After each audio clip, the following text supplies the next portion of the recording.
پاکستان اور دنیا بھر میں لاکھوں دیکھنے اور سننے والوں کو ارشد شریف کا سلام۔ ناظرین، حکومت کے 2 سال مکمل ہوئے اور آج 2 سال بعد ہم وزیر اعظم عمران خان صاحب کے ساتھ موجود ہیں اور حکومت کی 2 سالہ کارکردگی، 2 سال میں اچیومنٹس کیا ہوئیں، وزیر اعظم نے کس طرح سے جو چیلنجز ہیں ان کا مقابلہ کیا ہے، اس حوالے سے جانتے ہیں اور آپ کے لیے جو اقدامات لیے ہیں ان کے ثمرات اور اثرات آپ تک کب پہنچیں گے۔ وزیر اعظم عمران خان صاحب، بہت شکریہ پروگرام میں شرکت کرنے کا اور ہمارے لیے آج 2 سال بعد ٹائم نکالنے کا۔ پہلا سوال میں آپ سے جاننا چاہوں گا کہ آپ کی 22 سال جو سٹرگل رہی ہے اس میں ایک کی ورڈ تھا جس کو احتساب کہتے ہیں، اور آپ نے جتنا لاسٹ فیو ایئرز میں سٹرگل تھا وہ بھی احتساب پہ چلتا رہا، لیکن آپ نے این آر او دیا میاں نواز شریف کو اور آپ کی کابینہ نے انہیں باہر جانے کی، ایک کنوکٹڈ شخص کو باہر جانے کی اجازت دی۔ کیا یہ این آر او نہیں تھا؟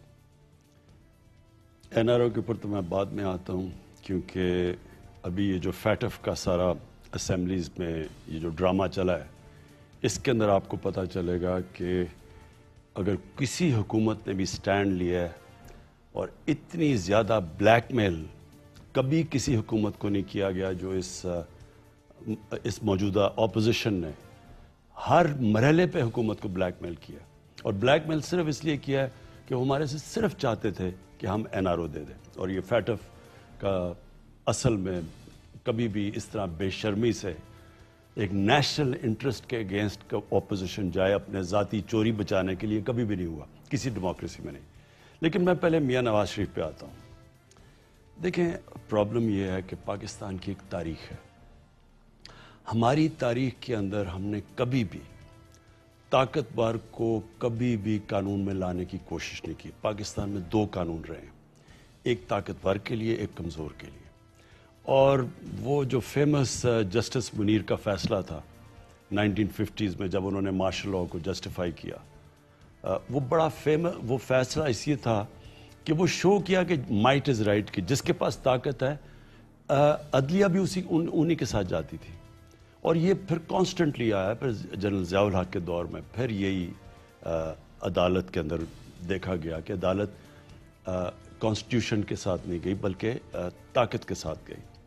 اور یہ اگر آپ سارا ہمارا 1985 کے بعد جو کرپشن کے اندر تباہی مچی ہے نان پارٹی بیس الیکشنز کے اندر، جدھر جنرل ضیاء الحق نے اس کو پیپلز پارٹی کو باہر کرنے کے لیے نان پارٹی بیس الیکشن کروائے، لوگ الیکٹ ہو کے آ گئے، اب وہ الیکٹ ہو کے آ گئے تو ان کو پارٹی میں کیسے بنانا تھا؟ پیسے دے کے۔ ادھر سے رشوت شروع ہوئی، کرپشن یعنی بڑھتی گئی پاکستان میں۔ اور آپ اگر وہاں دیکھیں تو میں صرف مثال دوں گا آصف زرداری کی کہ اس کو نواز شریف نے، ان کی گورنمنٹ نے 2 دفعہ جیلوں میں ڈالا۔ وہی آصف زرداری جیل میں ہوتا تھا، جب وہ ان کی گورنمنٹ جاتی تھی وہ جیل میں سے Asif Zardari prime minister house پہنچ جاتا تھا۔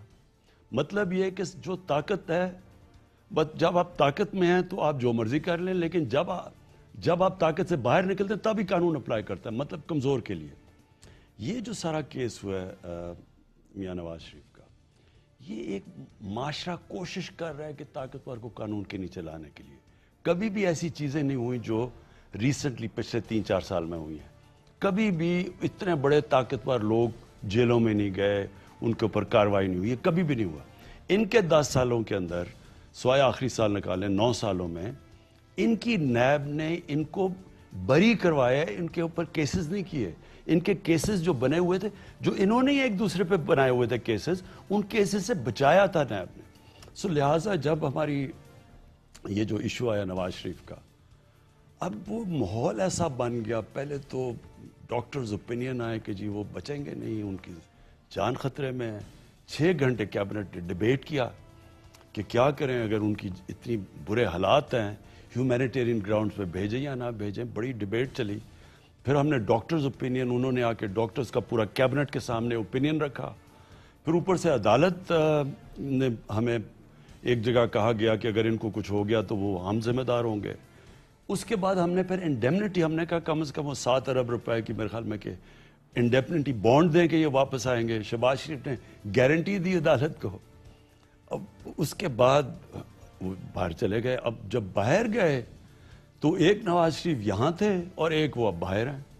اب ہم امبیرس فیل کرتے ہیں کہ انہوں نے اب پالیٹکس بھی شروع کر دی ہے، وہ لگ رہے ہیں، جب اب دیکھتے ہیں تو کچھ ہے بھی نہیں۔ تو میرا صرف میں اس کی ایک اسیس کروں گا, این آر او تو ہم نے نہیں دیا, ہم نے تو اپنی پوری کوشش کی جو ہم کر سکتے تھے, لیکن وہ جو ایک پورا فیٹ کمپنی پریزنٹ کی گئی ہمیں کہ ان کی اگر آپ نے کچھ کیا نہ تو ان کو وہ مر سکتے ہیں, وہ شاید پہنچ بھی نہ سکے لنڈن, وہ یہ حالات بتائے گئے, اور اس کے بعد ہمارے پہ ذمہ داری آنی تھی, تو اس کے بعد ہم نے ان کو گڈ فیتھ میں بھیجا. لیکن اب ہم سب ریگریٹ کر رہے ہیں کیونکہ جو اب وہاں بیٹھ کے وہ پولیٹکس بھی کر رہے ہیں, باتیں بھی کر رہے ہیں پولیٹیکل لیڈر سے, تو اب لگتا ہے کہ ہمارے سے غلطی ہوئی. پرائم منسٹر صاحب, کیا پوری حکومت کو, پنجاب حکومت کو, وفاقی حکومت کو, میڈیکل بورڈز کو جعلی رپورٹس کے ذریعے دھوکہ دیا گیا کیا, اور اس کی آپ اب تحقیقات کروائیں گے؟ آپ کہتے ہیں این آر او نہیں دیا اور یہ سارے معاملات ہوئے, تو کیا اس کی تحقیقات ہوں گی کہ کہیں جعلی رپورٹس تو نہیں بنائی گئیں؟ دیکھیں ڈاکٹر یاسمین ہماری بالکل وہ ہیں جو ڈائی ہارڈ ہماری نظریاتی کارکن رہ چکی ہیں, ہماری 10 سال سے ہم سب ان کو جانتے ہیں, تو ان سے میں ڈیلی ان ٹچ تھا, اور وہ پھر ڈفرینٹ میڈیکل اوپینین ہمیں بتا رہی تھی. پھر میں نے ڈاکٹر فیصل جو اس وقت شوکت خانم کے چیف ایگزیکٹو اور انفیکشس ڈیزیز کے وہ ایکسپرٹ ہیں, ان کو میں نے خود بھیجا, تو ان سب نے کہا کہ دیکھیں ان کی پلیٹلیٹس کی وجہ سے تو ان کو شاید اتنا ڈینجر نہیں ہے, لیکن جو ریلیٹڈ بیماریاں ہیں ان کے ساتھ, اور انہوں نے کوئی 4-5 بیماریاں گنی, تو انہوں نے کہا کہ اگر ان کو ہم دیکھیں تو پھر ان کی جان خطرے میں آ سکتی ہے. پرائم منسٹر صاحب, لاسٹ ایئر جب آپ امریکہ کے دورے پہ گئے ہوئے تھے, وہاں آپ نے کھڑے ہو کے کہا کہ ایک بادشاہ نے بھی سفارش کی تھی اور کہ نواز شریف کو جانے دو. وہ بادشاہ کون تھے, اور اس کے علاوہ کس کس نے سفارش کی تھی کہ نواز شریف کو چھوڑ دو؟ دیکھیں وہ اس وقت کہنا برا لگتا ہے کیونکہ وہ اوبیسلی انٹرنیشنل ریلیشنز میں یہ بڑی سینسٹیو چیزیں ہوتی ہیں, آپ میں نام نہیں لے سکتا, لیکن اس وقت تھا. دیکھیں ان کے ہیں تو صحیح, ان کے کنیکشنز تھے باہر, لیکن انہوں نے ایسے نہیں کوئی کہا تھا, انہوں نے بڑے پولائٹلی کہا تھا, یہ نہیں کہا تھا کہ کوئی یہ اگر آپ نہیں کریں گے تو یہ ہوگا, انہوں نے بس کہا تھا کہ جی ہمارے تعلقات ہیں. لیکن دیکھیں وہ میرے لیے کوئی ایشو نہیں تھا. اگر مجھے میڈیکل اوپینین یہ نہ کہتا کہ ان کی جان خطرے میں ہے, میں پھر کبھی نہ الاؤ کرتا. پرائم منسٹر صاحب, آج سے 2 دن پہلے آپ نے کافی اسٹرانگ ایک میسیج دیا, مجھے ٹائم بھی یاد ہے, 9:46 PM آپ کی ٹویٹس آئیں کہ فیٹف کے حوالے سے اپوزیشن این آر او مانگ رہی ہے اور نیب کو بالکل ڈی فینگ کرنا چاہتی ہے, ٹوتھ لیس کرنا چاہتی ہے. تو ایسی کون سی چیز ہے جو اپوزیشن مانگ رہی ہے, کون سا این آر او ہے جو وہ مانگ رہی ہے اور فیٹف پہ ڈیل کرنا چاہ رہی ہے؟ دیکھیں ارشد, یہ بڑا امپورٹنٹ ہے ہمارے دیکھنے والوں کے لیے بھی. یہ فیٹف کی بلیک لسٹ, اگر پاکستان فیٹف میں بلیک لسٹ میں چلا جاتا ہے تو ہمارے ملک کے اوپر کیا اثرات آئیں گے, کیونکہ یہ لوگوں کو ابھی نہیں سمجھ آ رہی. لوگ فیٹف کرتے ہیں, لوگوں کو پتہ نہیں ہے.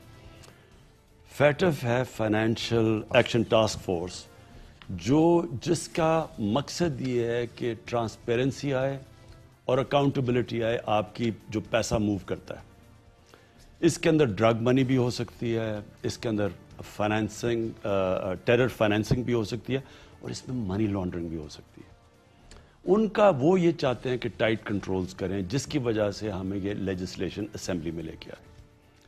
لیکن لوگوں کو یہ سمجھنا ہے کہ اگر جو گرے لسٹ میں ہم نے انہیرٹ کیا تھا, یعنی گرے لسٹ نون لیگ کے زمانے میں پاکستان گیا تھا, جو ہمیں وراثت میں ملا تھا, اگر پاکستان بلیک لسٹ میں چلا جاتا ہے تو لوگوں کو پتہ چلنا چاہیے اس کے اثرات کیا ہوں گے اس ملک پہ. اس کا مطلب ہوگا کہ ہمارے بینکوں کے, جس طرح ایران کا حال ہے, ساری ڈیلنگز ختم ہو جائیں گی. اس کا مطلب کہ ہمارے ساتھ کوئی انٹرنیشنل فائنینشیل انسٹیٹیوشنز پاکستان سے ڈیل نہیں کریں گی.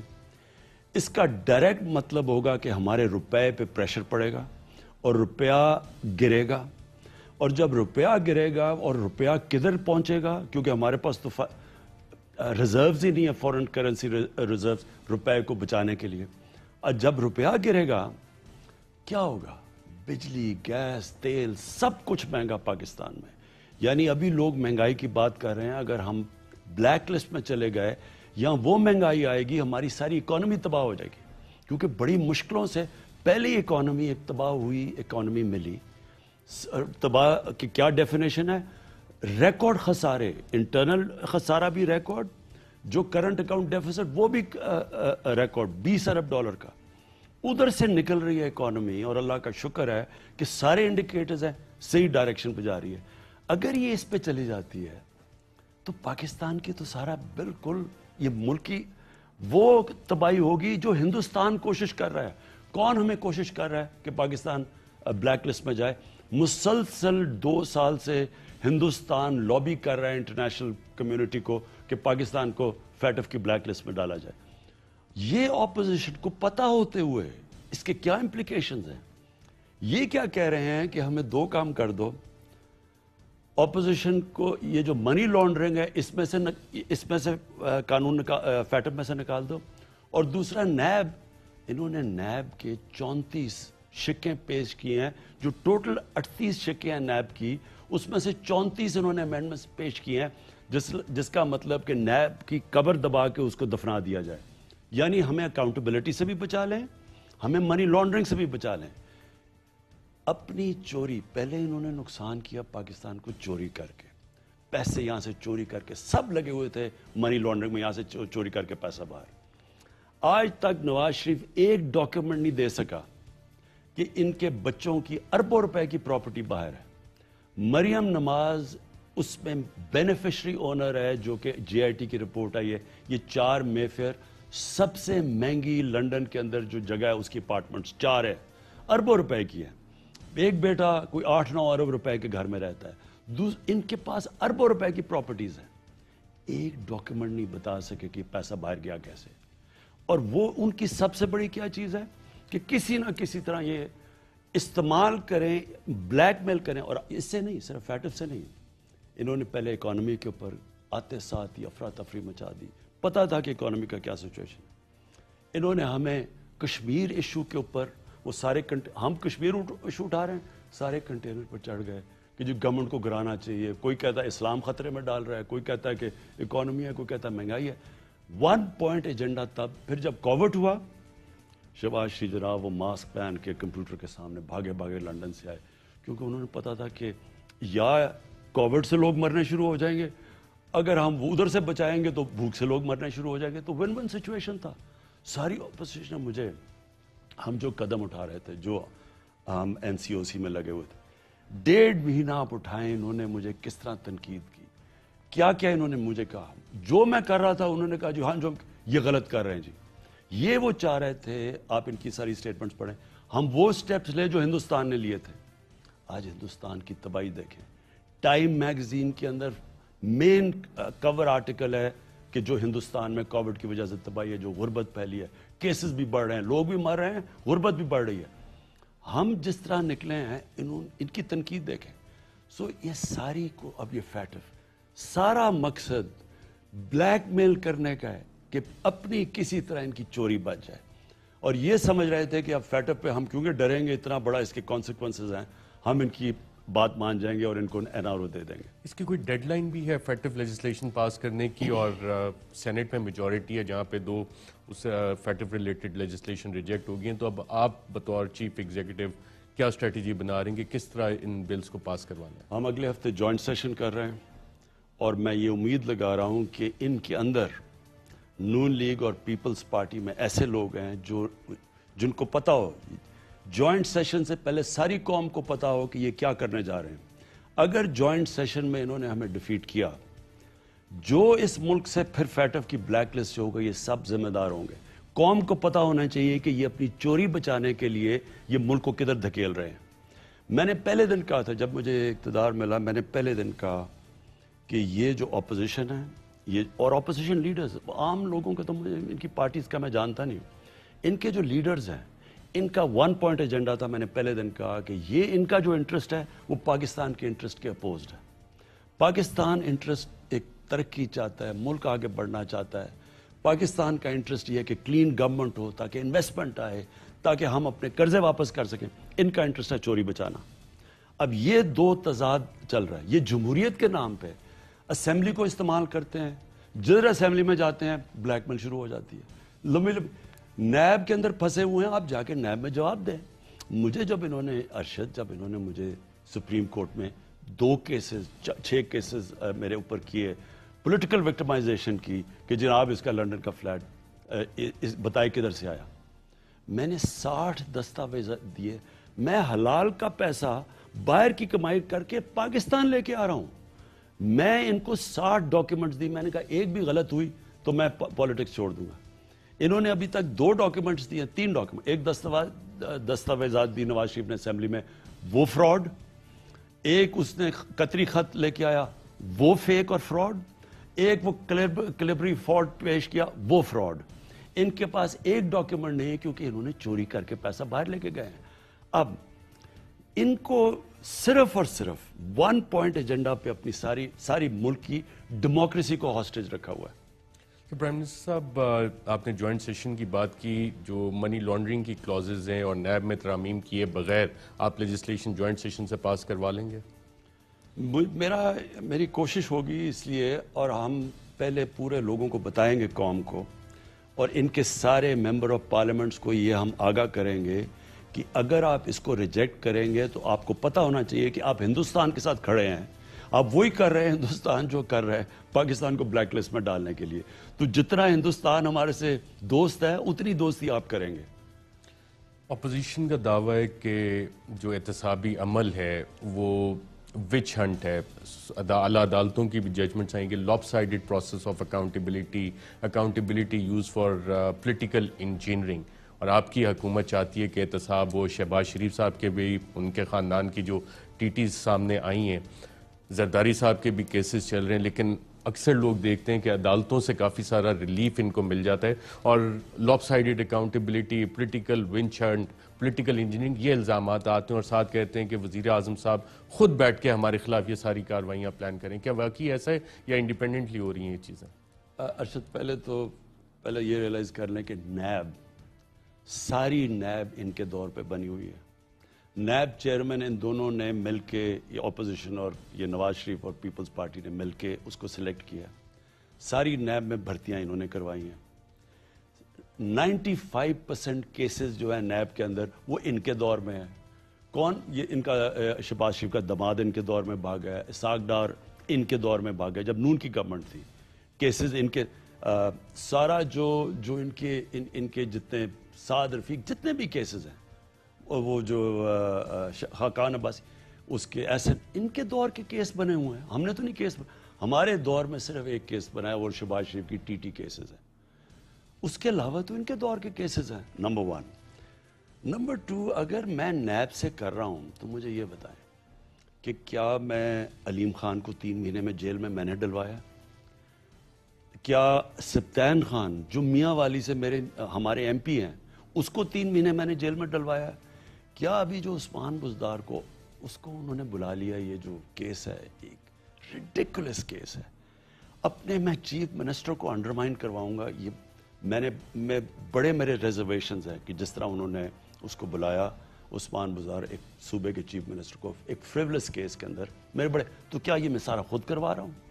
یعنی یہ اس کے اندر کیا سینس ہے کہ میں بیٹھ کے اپنے لوگوں کو جیل میں پکڑا رہا ہوں؟ مجھے کیا ضرورت پڑی ہے؟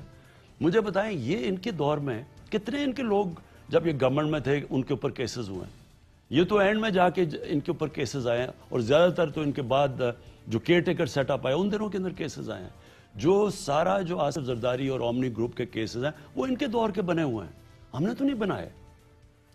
پرائم منسٹر صاحب, اپوزیشن کی دونوں بڑی جماعتیں پاکستان پیپلز پارٹی اور پاکستان مسلم لیگ نواز, ان کے بلاول نے بھی آپ کو آفر دی, شہباز شریف نے کہ جی ہم آپ کے ساتھ مل کے بیٹھنے کے لیے تیار ہیں, لیجسلیشن بھی, حکومت کو مشورے بھی دینے کے لیے. آپ اپوزیشن کے ساتھ بیٹھنے کے لیے تیار ہیں, اور اپوزیشن بار بار کہتی ہے, ایک کہتے ہیں کہ آپ ناکام ہیں, ایک کہتے ہیں کہ آپ سلیکٹڈ ہیں. تو ان لوگوں کے ساتھ کوئی بیٹھ کے لیجسلیشن اور حکومت میں آپ دیکھ رہے ہیں کہ اپوزیشن کے ساتھ جو تعلقات ہیں وہ آگے کیسے چلیں گے؟ دیکھیں, سلیکٹڈ میں ان سے مطلب کہ الیکشن میں دھاندلی ہوئی. میں نے ساری کیمپین 2000 وہ جو دھرنے کی کیمپین تھی وہ کیوں کی تھی؟ ہم نے 4 حلقے کہا تھا دے دو, 413 پٹیشنز کے اندر 413 پٹیشنز تھی. اس الیکشن میں ریکارڈ دھاندلی ہوئی تھی. میں نے صرف ان کو سیمپل کہا تھا, میں نے کہا 4 حلقے کھول دو. یہ انہوں نے کیوں نہیں کھولے؟ کیونکہ ان کو پتا تھا دھاندلی ہوئی ہے. ان میں سے جب کھولے گئے تو ان کے اندر بے ضابطہ کہہ دیں، دھاندلی کہہ دیں، بالکل وہ غلط الیکشن ہوئے تھے۔ میں کیوں کہہ رہا تھا چار حلقے کھولنے سے میری گورنمنٹ تو نہیں آ جانی تھی، میں اس لیے کہہ رہا تھا کہ اگلا الیکشن ٹھیک ہو۔ انہوں نے مل کے سیبوٹاج کیا، جو اس کے بعد جوڈیشل کمیشن نے فائنڈنگز بھی دی، ان کے اوپر بھی عمل نہیں ہوا۔ جب اگلا الیکشن ہوا انہوں نے شور مچا دی، جی دھاندلی ہوئی ہے۔ پہلے دن ہم نے ان کو کہا اسمبلی میں کہ ٹھیک ہے ہم تیار بیٹھے ہیں، آپ جو بتاتے ہیں ہم آپ کے لیے کھولنے کے لیے تیار ہیں۔ ان کو پتا تھا نہیں ہوئی، انہوں نے ہمیں کوئی حلقے ہی نہیں دیے، کبھی کچھ نہیں بتایا، سلیکٹڈ کا شور مچا دیا۔ ان کو پتا تھا کہ کتنی بری طرح ہارے ہیں۔ اس کے بعد ہر وقت گول پوسٹ شفٹ ہوتے رہے۔ پہلے ہوا انہوں نے کہا الیکشن کے اندر پروبو، ہم تیار ہو گئے۔ اس کے بعد کچھ اکانومی ٹائم کرنے لگی ہے جی، اس کے اوپر اکانومی تو تباہ کر کے چھوڑ کے گئے تھے، اور آتے ساتھ ہی شور مچا دی کہ جی اکانومی تباہ ہو گئی۔ انہوں نے آتے ساتھ ہی کہ یہ گورنمنٹ فیل ہو گئی ہے۔ اور پھر سال نہیں لگا وہ مولانا فضل الرحمان کے سارے کنٹینر پہ چڑھ گئے۔ مولانا کہہ رہا ہے کہ جناب وہ اسلام خطرے میں ہے، کوئی کہہ رہا ہے کہ مہنگائی ہو گئی، کوئی کچھ کہہ رہا ہے۔ یہ کیوں یہ سارے اتنی جلدی گورنمنٹ کو گرانے بلیک میل کر رہے تھے؟ آج ابھی سال نہیں ہوا تو سارے کنٹینر پہ چڑھ گئے گورنمنٹ۔ صرف ون پوائنٹ ایجنڈا ان کا، کسی طرح ان کے کرپشن کے کیسز سے میں ان کو چھوڑ دوں۔ میرا یہ آپ کے سامنے میں نے قوم کو پہلے دن وعدہ کیا تھا، دنیا ادھر ادھر ہو جائے، اگر میں نے ان کے کرپشن کے آج یہ جو چاہ رہے ہیں نا، یہ ہمیں بلیک میل کر رہے ہیں فیٹف کے اوپر، اگر میں نے یہ کر دیا، میں اس ملک سے سب سے بڑی غداری کروں گا۔ میری گورنمنٹ چلی جائے وہ مجھے منظور ہے، لیکن ان کو اگر میں نے کرپشن کیسز سے نکال دیا، میں اللہ کو جواب دے ہوں۔ میں سارا وقت عمر کے حصے سے میں سوچ رہا ہوں کہ میں نے اپنی آخرت کا سوچنا ہے، اللہ کو جواب دینا ہے۔ جنرل مشرف نے اس ملک سے سب سے بڑا ظلم کیا تھا۔ نواز شریف کو اس نے حدیبہ پیپر مل کے کیس میں امیونٹی دی اور باہر بھجوا دیا، NRO نمبر 1۔ آصف زرداری کو $60 ملین ان کے پڑے ہوئے تھے سوئٹزرلینڈ میں، اربوں روپیہ انہوں نے وکیلوں کے اوپر خرچ کیا۔ جب وہ کیس میچور ہو رہے تھے اور جو سر محل تھا، نون لیگ نے سر محل اٹھایا، وہ سر محل انہوں نے ڈر گئے کیونکہ ان کے پاس تو بتانے کے لیے تھا کہ کدھر سے خریدا ہے۔ وہ سر محل کا پیسہ بکا، پیسہ پاکستان کو آنا تھا۔ جنرل مشرف نے NRO جب دیا اپنی کرسی بچانے کے لیے ان دونوں کو، وہ سر محل بھی ہضم کر گئے، $60 ملین بھی انہوں نے رکھ لیا۔ نون لیگ جب اپوزیشن میں ہے انہوں نے کوئی بات نہیں کی، سپریم کورٹ کہتا رہا $7 ملین، کیونکہ ان کا مکمکا ہوا تھا۔ اس مکمکا نے جنرل مشرف کے NRO نے 4 گنا پاکستان کا قرضہ چڑھا ہے، جس کی آج ہم قیمت ادا کر رہے ہیں۔ ہم نے جو سارا پیسہ ٹیکس کا پیسہ اکٹھا کیا پہلا سال، آدھا چلا گیا ان کے لیے ہوئے قرضوں کی قسطوں پہ۔ یہ کیا انہوں نے ملک کے ساتھ، میں یہ کبھی نہیں کروں گا۔ جو مرضی ہو جائے، یہ جتنی مرضی بلیک میل کریں، ان ساروں کا جب تک احتساب نہیں ہوگا یہ ملک آگے بڑھ ہی نہیں سکتا۔ پرائم منسٹر صاحب، آپ کو کئی دفعہ میرے خیال 2 سال میں کہا گیا کہ ملک کو سیاسی استحکام چاہیے، پولیٹیکل سٹیبلٹی چاہیے، اپوزیشن کے ساتھ بیٹھنا چاہیے، تو آپ نے یہ آرگومنٹ بائی کیا؟ دیکھیں، مجھے تو پہلے دن سے پتا تھا، ان سے جو میسیجز آ رہی تھیں، آرام سے ان سے ہم بات کر لیں، NRO دے دیں، بڑے آرام سے 5 سال نکل سکتے ہیں، کوئی شور شرابہ نہیں، اچھی اسمبلی میں ہم تقریریں کریں سارے کھڑے ہو کے، سارے جمہوریت کو بچا رہے ہیں مل کے۔ ان کی چوری بچانے کی تھی نا۔ دیکھیں، کمپرومائز ہی کرنا ہوتا ہے، کمپرومائز زندگی کا حصہ ہے، انسان کو زندگی میں کمپرومائز کرنا پڑتا ہے، لیکن انسان جس وقت اپنی ویژن، اپنے مقصد، اپنے نظریے پہ کمپرومائز کرتا ہے، اس وقت وہ مرتا ہے۔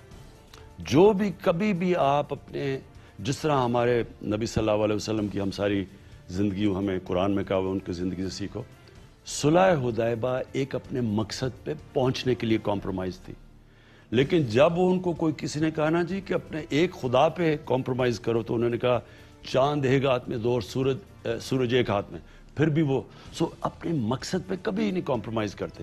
ان کو NRO دینا ہماری نظریے مقصد پہ کمپرومائز ہوگا۔ پرائم منسٹر صاحب، حکومت کی 2 سالہ کارکردگی، اس کو آپ کس طرح سے ایویلیویٹ کرتے ہیں؟ میں سمجھتا ہوں جی کہ پاکستان بڑے مشکل وقت سے نکلا ہے۔ شروع میں ہمارے پاس فورن ایکسچینج ہی نہیں تھا، ہمیں اپنی باہر کی لائبلٹیز دینی تھی، ہم نے قسطیں دینی تھی قرضوں کی۔ پہلے سال جو ہمیں قرضوں کی قسطیں دینی تھی وہ $10 ارب تھا۔ ہمارا جو ٹریڈ گیپ تھا وہ $40 ارب کا تھا. $60 ارب کی امپورٹس اور $20 ارب کی ایکسپورٹ سکڑ کے $20 ارب پہ آگے کوئی انہوں نے روپیہ آرٹیفیشلی اوپر رکھا ہوا تھا. تو امپورٹس کرنی زیادہ سستی تھی, ایکسپورٹس مہنگی ہوئی, ایکسپورٹ سکڑ گئی. سب سے بڑا تاریخی ٹریڈ گیپ پاکستان کی تاریخ کا. اب اس کے اندر پہلے تو ڈیفالٹ سے بچانا تھا اپنے ملک کو, وہ بڑا مشکل فیز تھا. پہلا سال وہی سٹیبل کرنے میں نکل گیا. دوسرے سال کے اندر ہم کوشش کر رہے تھے ہماری اکانومی اب پک کرے, وہ تھوڑی بہت پک کرنے لگی, وہ کووڈ آ گیا. لیکن اللہ کا شکر ہے آج پاکستان کی اکانومی جو نکلی ہے, میں چیلنج کرتا ہوں دنیا میں کوئی اکانومی اتنی تیز نہیں نکلی جتنی ہماری نکلی ہے. ہماری آج ایکسپورٹس بڑھی ہیں, آلموسٹ 6% ایکسپورٹس ہماری بڑھی ہیں, بڑی دیر کے بعد ایکسپورٹس. اور سب سے پہلے کووڈ کے بعد جو ملک پہ کیا, آپ بنگلہ دیش دیکھ لیں, آپ ہندوستان دیکھ لیں, ان کی ایکسپورٹس ابھی نیچے ہیں, پاکستان کی ایکسپورٹس پہلے ہمارے کمپیٹیٹرز کی. ہماری آج جو ریونیو یعنی ان ایکسپیکٹڈ کہ کووڈ میں ساری دنیا کے ریونیوز ہٹ ہوئے ہیں, ہمارا ریونیو جو جولائی میں تھا جو ایکسپیکٹ کر رہے تھے اس سے زیادہ ہوا ہے. اس وقت ہماری سٹاک مارکیٹ اوپر کیوں جا رہی ہے؟ لوگوں کو ہوپ نظر آ رہا ہے. ہمارے کنسٹرکشن پیکج کی وجہ سے سیمنٹ کی سیلز اوپر جا رہی ہیں, گاڑیوں کی سیلز بڑھی ہیں, موٹر سائیکلز کی سیلز بڑھی ہیں. جو پاکستان کا جو ڈائریکشن ہے لوگوں کو پہلی دفعہ امید نظر آ رہی ہے. سو اس لیے پاکستان اب صحیح ڈائریکشن کے اوپر لگا ہے, مشکل 2 سال کی سٹرگل کے بعد. پرائم منسٹر, آپ نے کنسٹرکشن پیکج کی بات کی اور غریب لوگوں کو آپ نے 50 لاکھ گھروں کا وعدہ بھی کیا تھا. حکومت نے آ کے انیشیٹو بھی لیا تھا, فارمز وغیرہ بھی تھے, اور میں خیال کوئی 250 روپے کے فارمز لوگوں نے کافی سارے جمع بھی کروائے تھے. وہ سوال کرتے ہیں کہ جی ہمیں یہ سستے گھر جن کا وعدہ تھا کب تک ملیں گے؟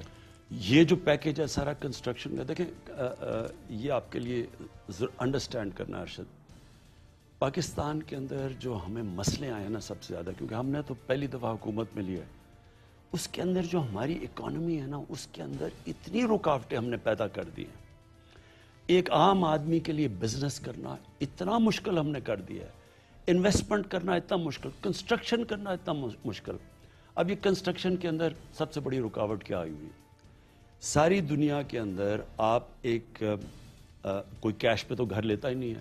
امریکہ میں 80% ہوتا ہے مورگیج فائنینسنگ, یعنی گھر کی آپ بینک سے فائنینس کرتے ہیں. برطانیہ میں بھی 80% ہے, یورپ میں اتنا ہے, ملیشیا میں 30% ہے. ہندوستان بھی جدھر ہماری طرح کے مسئلے تھے وہ بھی 10% پہ پہنچ گیا. پاکستان میں 0.2% ہے ہاؤس فائنینسنگ. نہیں, آپ کے پاس کیش ہے تو آپ گھر لے سکتے ہیں, کیش نہیں آپ گھر نہیں لے سکتے. وہ جو بینک سے فائنینسنگ کروانی ہے وہ ناممکن ہے. اس کے لیے ہم کوشش کرتے رہے. اس کے لیے سب سے پہلے رکاوٹ عدالت میں کیس پھنسا ہوا تھا فور کلوجر لاء کا, وہ ہم اب نومبر 2018 سے لگے ہوئے ہیں. وہ فائنلی اب جا کے انشاءاللہ سپریم کورٹ سے کلیئر ہوگا, ہماری امید ہے اگلے مہینے سپٹمبر میں. وہ جب تک کلیئر نہیں ہوتا بینک فائنینس ہی نہیں کرتے. اب ہمارا جو مطلب تھا مثلا جو تنخواہ دار لوگ ہیں, جو گورنمنٹ امپلائیز ہیں, جن کے پاس بھی سیلری ہے, جن کے پاس کیش نہیں ہے گھر لینے کے لیے, ایک ان کے پہلے رکاوٹ بنی ہوئی تھی کیونکہ ہم جب IMF کے پاس گئے انہوں نے انٹرسٹ ریٹ, انہوں نے ظاہر ہے جب آپ اکانومی کو سکویز کرتے ہیں انٹرسٹ اوپر لے گئے.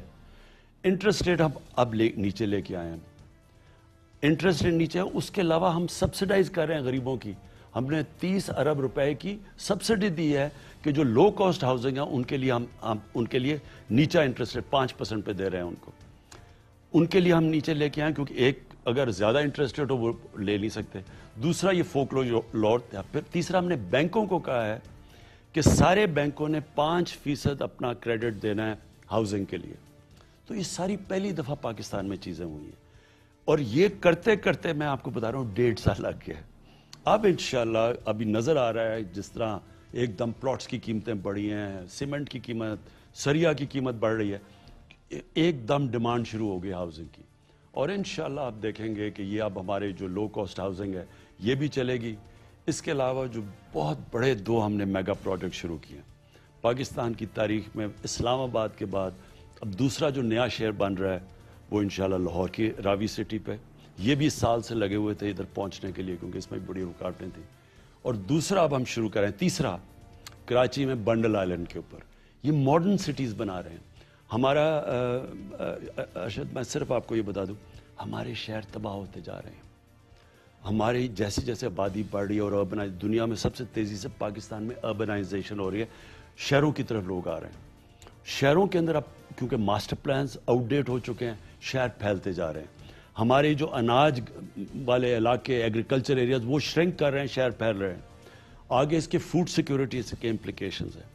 اس لیے ہم اب ماسٹر پلان سارے شہروں کے بنا رہے ہیں, اور دو پریشر اتارنے کے لیے, لاہور کو بچانے کے لیے, یہ راوی سٹی, اس کے پانی کا بھی سارا جو لاہور کا بہت بڑا مسئلہ بننے لگا, جیسا کراچی میں لاہور کا بھی.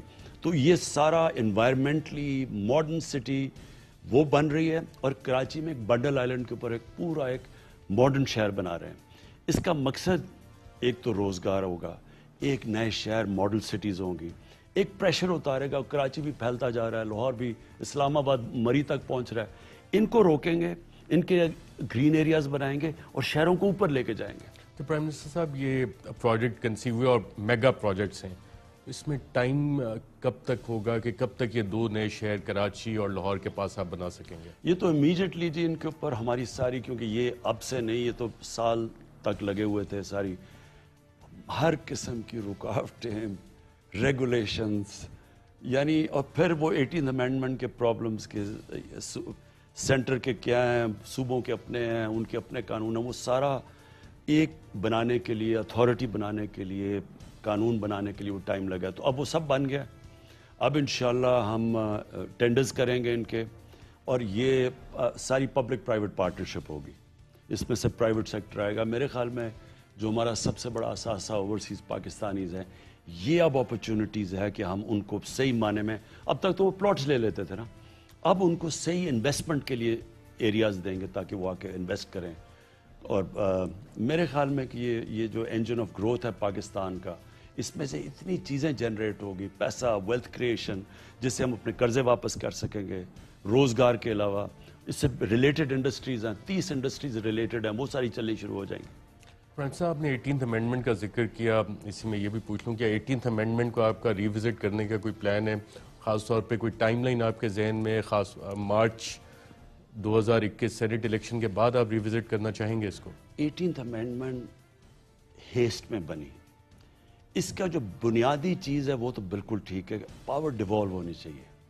سینٹرلائز پاور سے نہیں چل سکتا, ایک فیڈریشن نہیں چل سکتی.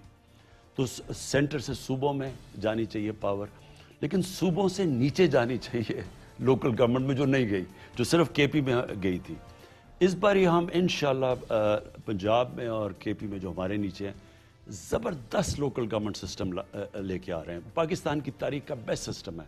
سارے ہم نے پرانی اپنی غلطیوں سے سیکھ کے تو ایک سسٹم لے کے آ رہے ہیں, جو اصل میں کراچی کا, جو لوگ آج مشکل میں پڑے ہوئے کراچی میں, اصل میں کراچی کا مسئلہ, لاہور کا مسئلہ, بڑے شہروں کا مسئلہ, اسلام آباد, ان کا حل ہی ہوگا جب ان بڑے شہروں کو آپ اسی طرح چلائیں گے جس طرح ایک ملک کو چلایا جاتا ہے. مثلا اب لنڈن ہے, لنڈن کا میئر ہے, ڈائریکٹلی الیکٹڈ ہے, اس کی اپنی کیبنٹ ہے, وہ لنڈن کو ایک شہر, ایک ملک کی طرح چلاتا ہے. جب تک آپ اس طرح نہیں کریں گے, یہ بڑے شہر نہیں چل سکتے.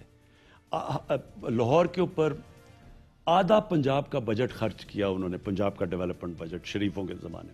اس کا مطلب ساؤتھ پنجاب شور مچانا شروع ہو گیا, آؤٹ لائن اللہ کے پیچھے رہ گئے, وہ بالکل سکڑ گئے, کیونکہ سارا آپ نے کراچی کے اندر, کیونکہ سندھ سے انٹیریئر سے گورنمنٹ سلیکٹ ہوتی ہے, الیکٹ ہوتی ہے, وہ وہاں سے وہ زیادہ ادھر پیسہ, ان کی توجہ کراچی بالکل یعنی کھنڈر بن چکا ہے. اس کا طریقہ پہلے, ابھی تو ہم کر رہے ہیں کام, یعنی این ڈی ایم اے کے ذریعے اور سندھ گورنمنٹ ہم مل کے اب کوشش کر رہے ہیں. انشاءاللہ یہ ابھی تو 60 ٹیمیں کام کر رہی ہیں فوج کی, جو کہ بھی پہلے تو ریلیف دیں گی کیونکہ اس وقت بڑی ڈسلوکیشن ہوئی ہے, پھر نالے صاف کریں گی, اس کے بعد سیوریج سسٹم کراچی کا ہم نے یہ فیصلہ کیا, اور پھر پانی کا سپلائی. تو یہ تو ہم نے اب کرنا ہے. لیکن ایکچولی کراچی کو اگر ٹھیک چلانا ہے اور لاہور کو, تو ان کا جس طرح دنیا کے اندر ایک میٹروپولیٹن سٹیز چلتی ہیں, ہمیں کوئی نئی چیز نہیں کر رہے, جو ساری دنیا میں کامیاب ایکسپیریمنٹس ہیں, ان کا وہ سسٹم لوکل گورنمنٹ کا لانا پڑے گا جو میٹروپولیٹن سٹیز کے. پرائم منسٹر صاحب, کراچی نے آپ کو بھی لیڈ کیا, صدر مملکت ڈاکٹر عارف علوی کو کیا, 14 MNAs آپ کو وہاں سے دیے, جس میں 3-4 وفاقی وزیر بھی آپ کے. بارش ہوتی ہے, کراچی ڈوب جاتا ہے. آج پھر میرے خیال بارش ہوئی ہے وہاں پہ, یہی حالات ہیں. آپ نے کراچی پیکج بھی اناؤنس کیا تھا, اس میں ڈسپرسمنٹس بھی اس حوالے سے سپیڈ کافی سلو ہے. کراچی کا کوئی پرماننٹ سلوشن آپ مسائل کا نکال کے دے کے جائیں گے لوگوں کو, کراچی کے لوگوں کو؟ وہ بارش کہتے ہیں نا, بارش آتی ہے تو پانی آتا ہے, تو پانی تو آ گیا کراچی میں.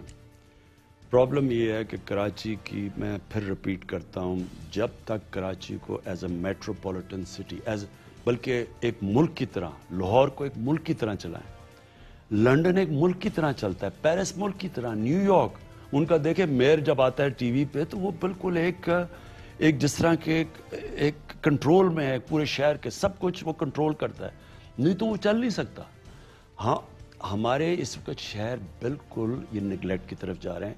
آپ تو یہ چھوڑ دیں, ساتھ والا ملک ہے تہران, آپ تہران چلے جائیں, آپ ممبئی چلے جائیں, ممبئی کو اور یہ دلی چلے جائیں, ان کے لیے پورا ان کے سیٹ اپس بنے ہوئے ہیں, وہ بالکل مختلف.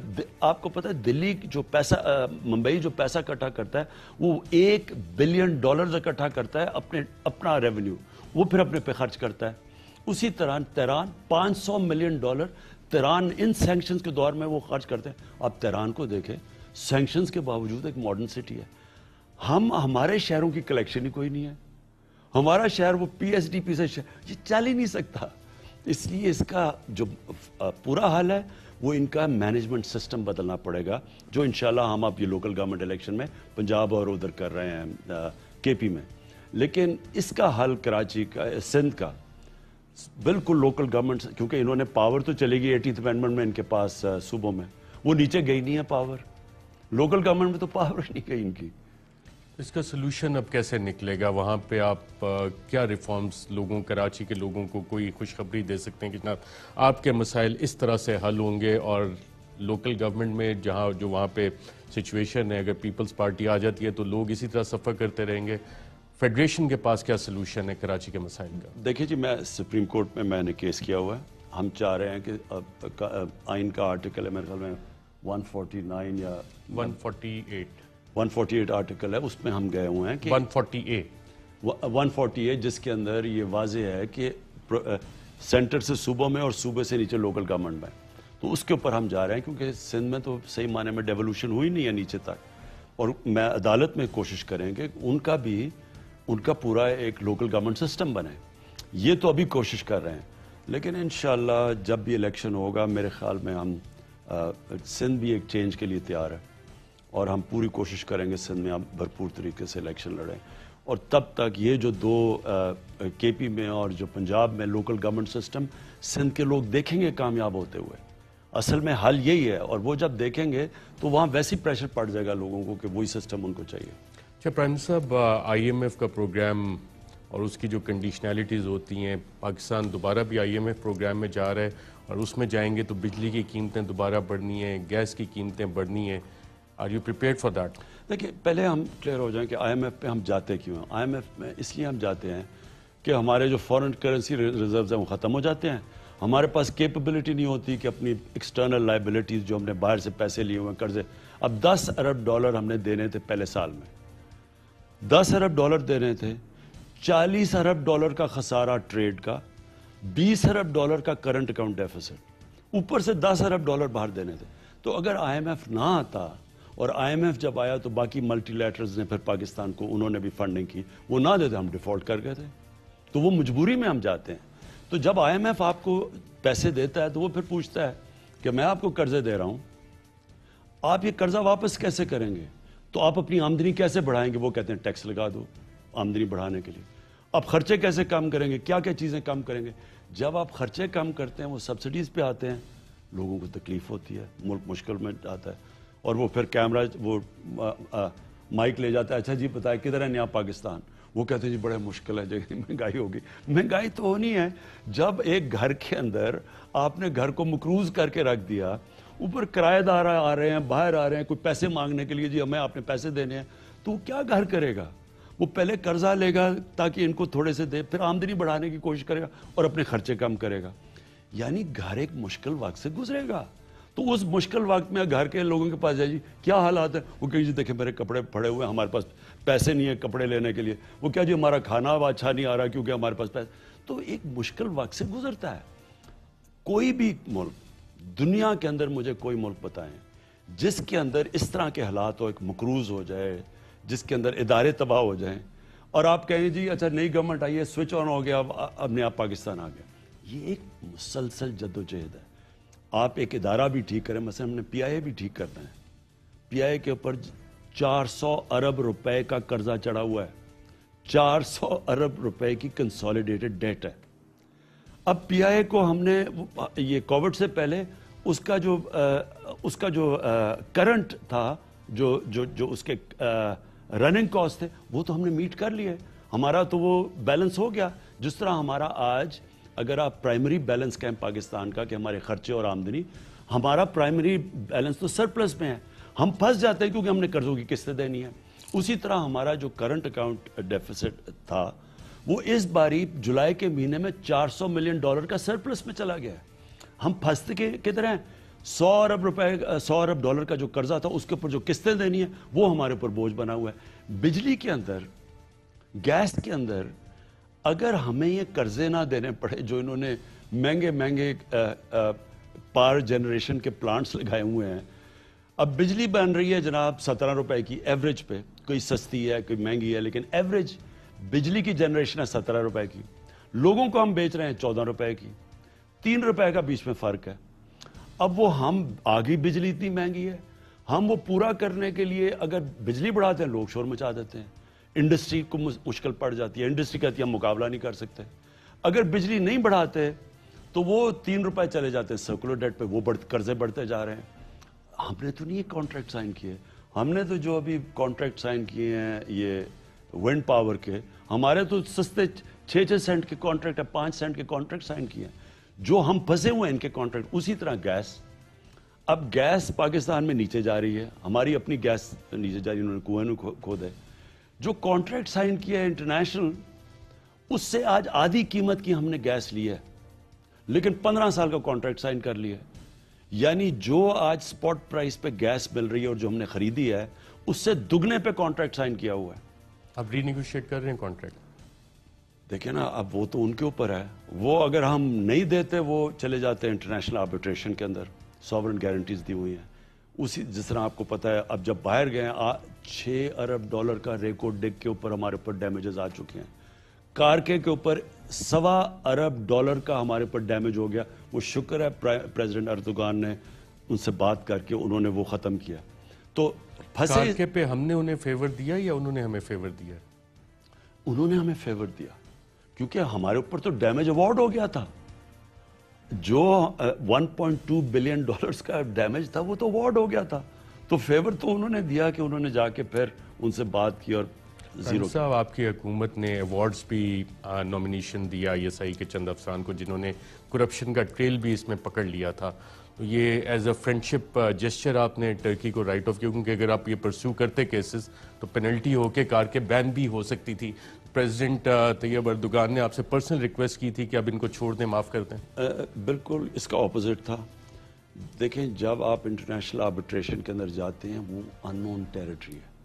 ہمیشہ آپ سیٹل کرتے ہیں آؤٹ آف کورٹ, کیونکہ جو انٹرنیشنل آربیٹریشن ایک تو چلتی بڑی لمبا ہے اور آپ کوئی پروڈکٹ نہیں کر سکتا اس کا آؤٹ کم کیا. اسی طرح ریکارڈ ڈیک کے اندر بھی ہم نے کوئی کرپشن دکھائی ہوئی ہے. کرپشن تو ہم نے دکھائی ہوئی, اس کے باوجود ہمارے اوپر 6 ارب ڈالر کا ڈیمیج آ گیا. ابھی بھی ہم کوشش کر رہے ہیں وہ لڑنے کی, لیکن یہ انچارٹڈ ٹیریٹری ہے. جب آپ آربیٹریشن میں چلے جاتے ہیں آپ کو تو نہیں پتا آؤٹ کم کیا. وہ ایکسیپٹ کریں گے آپ کے کیسز یا نہیں کریں گے, لیکن اس میں کوئی شک نہیں کہ ہماری پوری ٹیم نے بڑا زبردست کام کیا. یہ بالکل آپ ٹھیک کہہ رہے ہیں کہ اگر وہ لیوریج نہ ہوتی تو وہ ہمارے پاس تو کچھ بھی نہیں تھا, ہمیں تو دینے پڑنے تھے پیسے. کہ پرائم منسٹر صاحب, بڑا ریئر ہوتا ہے کہ میں کوئی کمپلیمنٹ کسی کو دوں. ایک کمپلیمنٹ آپ کی حکومت کو اور خاص طور پہ آپ کو جاتا ہے کہ آپ نے کمیشنز آف انکوائری کانسٹیٹیوٹ کی اور اس کی پھر رپورٹس پبلک بھی ہوئیں. شوگر انکوائری کمیشن آپ نے بنایا, اس کی رپورٹ پبلک ہوئی. ویٹ اسکینڈل کے اوپر آپ نے کمیشن بنایا, رپورٹ اس کی پبلک ہوئی. IPPs پہ بھی آپ نے کمیشن آف انکوائری بنایا تھا, اس کی رپورٹ پبلک تو نہیں لیکن لیک یقیناً ہو گئی تھی. IPPs کے ساتھ آپ کے جو MOUs ہوئے ہیں اس میں کچھ پروگریس ہوا ہے, اور کیا یہ آپ انشور کر سکیں گے کہ جو MOUs ہیں وہ انفورس ہو سکیں اور اس سے پاکستان کا کوئی فائدہ ایکسپیکٹڈ ہے؟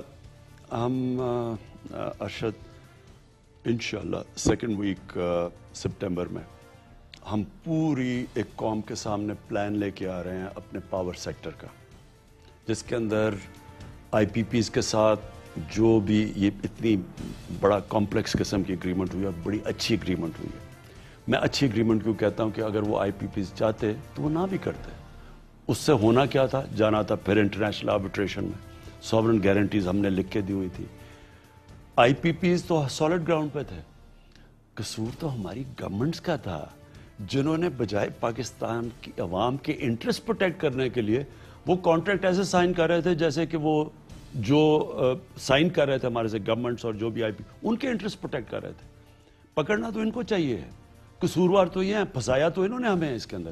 آئی پی پیز کا تو میں شکریہ ادا کرنا چاہیے کہ مان گئے، نہ مانتے، لیکن جو پبلک کے سامنے ہم اب لے کے آئیں گے ایک پورا کمپریہنسو پلان، لوگوں کو بتائیں گے کہ اس سے کیا ہمیں فائدہ ہوگا۔ اب مزید اور بھی ہم نیگوشیٹ کر رہے ہیں، گورنمنٹ کی بھی آئی پی پیز ہیں، ان کا بھی بہت بڑا شیئر ہے، ان سے بھی ہم نیگوشیٹ کر رہے ہیں۔ اس سے سب سے پہلے تو ہمارا جو قرضہ نا، یہ جو میں نے آپ کو بتایا کہ 17 روپے کی بجلی پروڈیوس کر رہے ہیں، 14 کی بیچ رہے ہیں، یہ جو 3 روپے کا جا رہا ہے سرکل ڈیٹ کے اوپر، پہلے تو اس کو کم کرنے کی کوشش کر رہے ہیں، کیونکہ یہ پہاڑ بن گیا، ابھی 2000 ارب سے اوپر چلا گیا یہ 2.2 ٹریلین، اور وہ بڑھتا جائے گا، کیونکہ 3 روپے یا تو ہم 3 روپے یونٹ بڑھا دیں، اس سے آپ کو پتا ہے کہ پبلک کا کیا ری ایکشن آئے گا اور انڈسٹری کا کیا بنے گا، وہ بھی نہیں ہم کر سکتے۔ اب یہی کر سکتے ہیں کسی نے جنریشن کا کاسٹ نیچے لے کے آئیں، اور وہ ہیں ان کے کانٹریکٹس، اور وہ کانٹریکٹس نیگوشیٹ کر رہے ہیں۔ یہ کمپلیکس چیز ہے۔ آپ نے کہا پبلک کیوں نہیں کیا، پبلک ہم اس لیے نہیں کر سکتے کہ اس میں دوسرے ملک انوالوڈ ہیں، اور ہم بالکل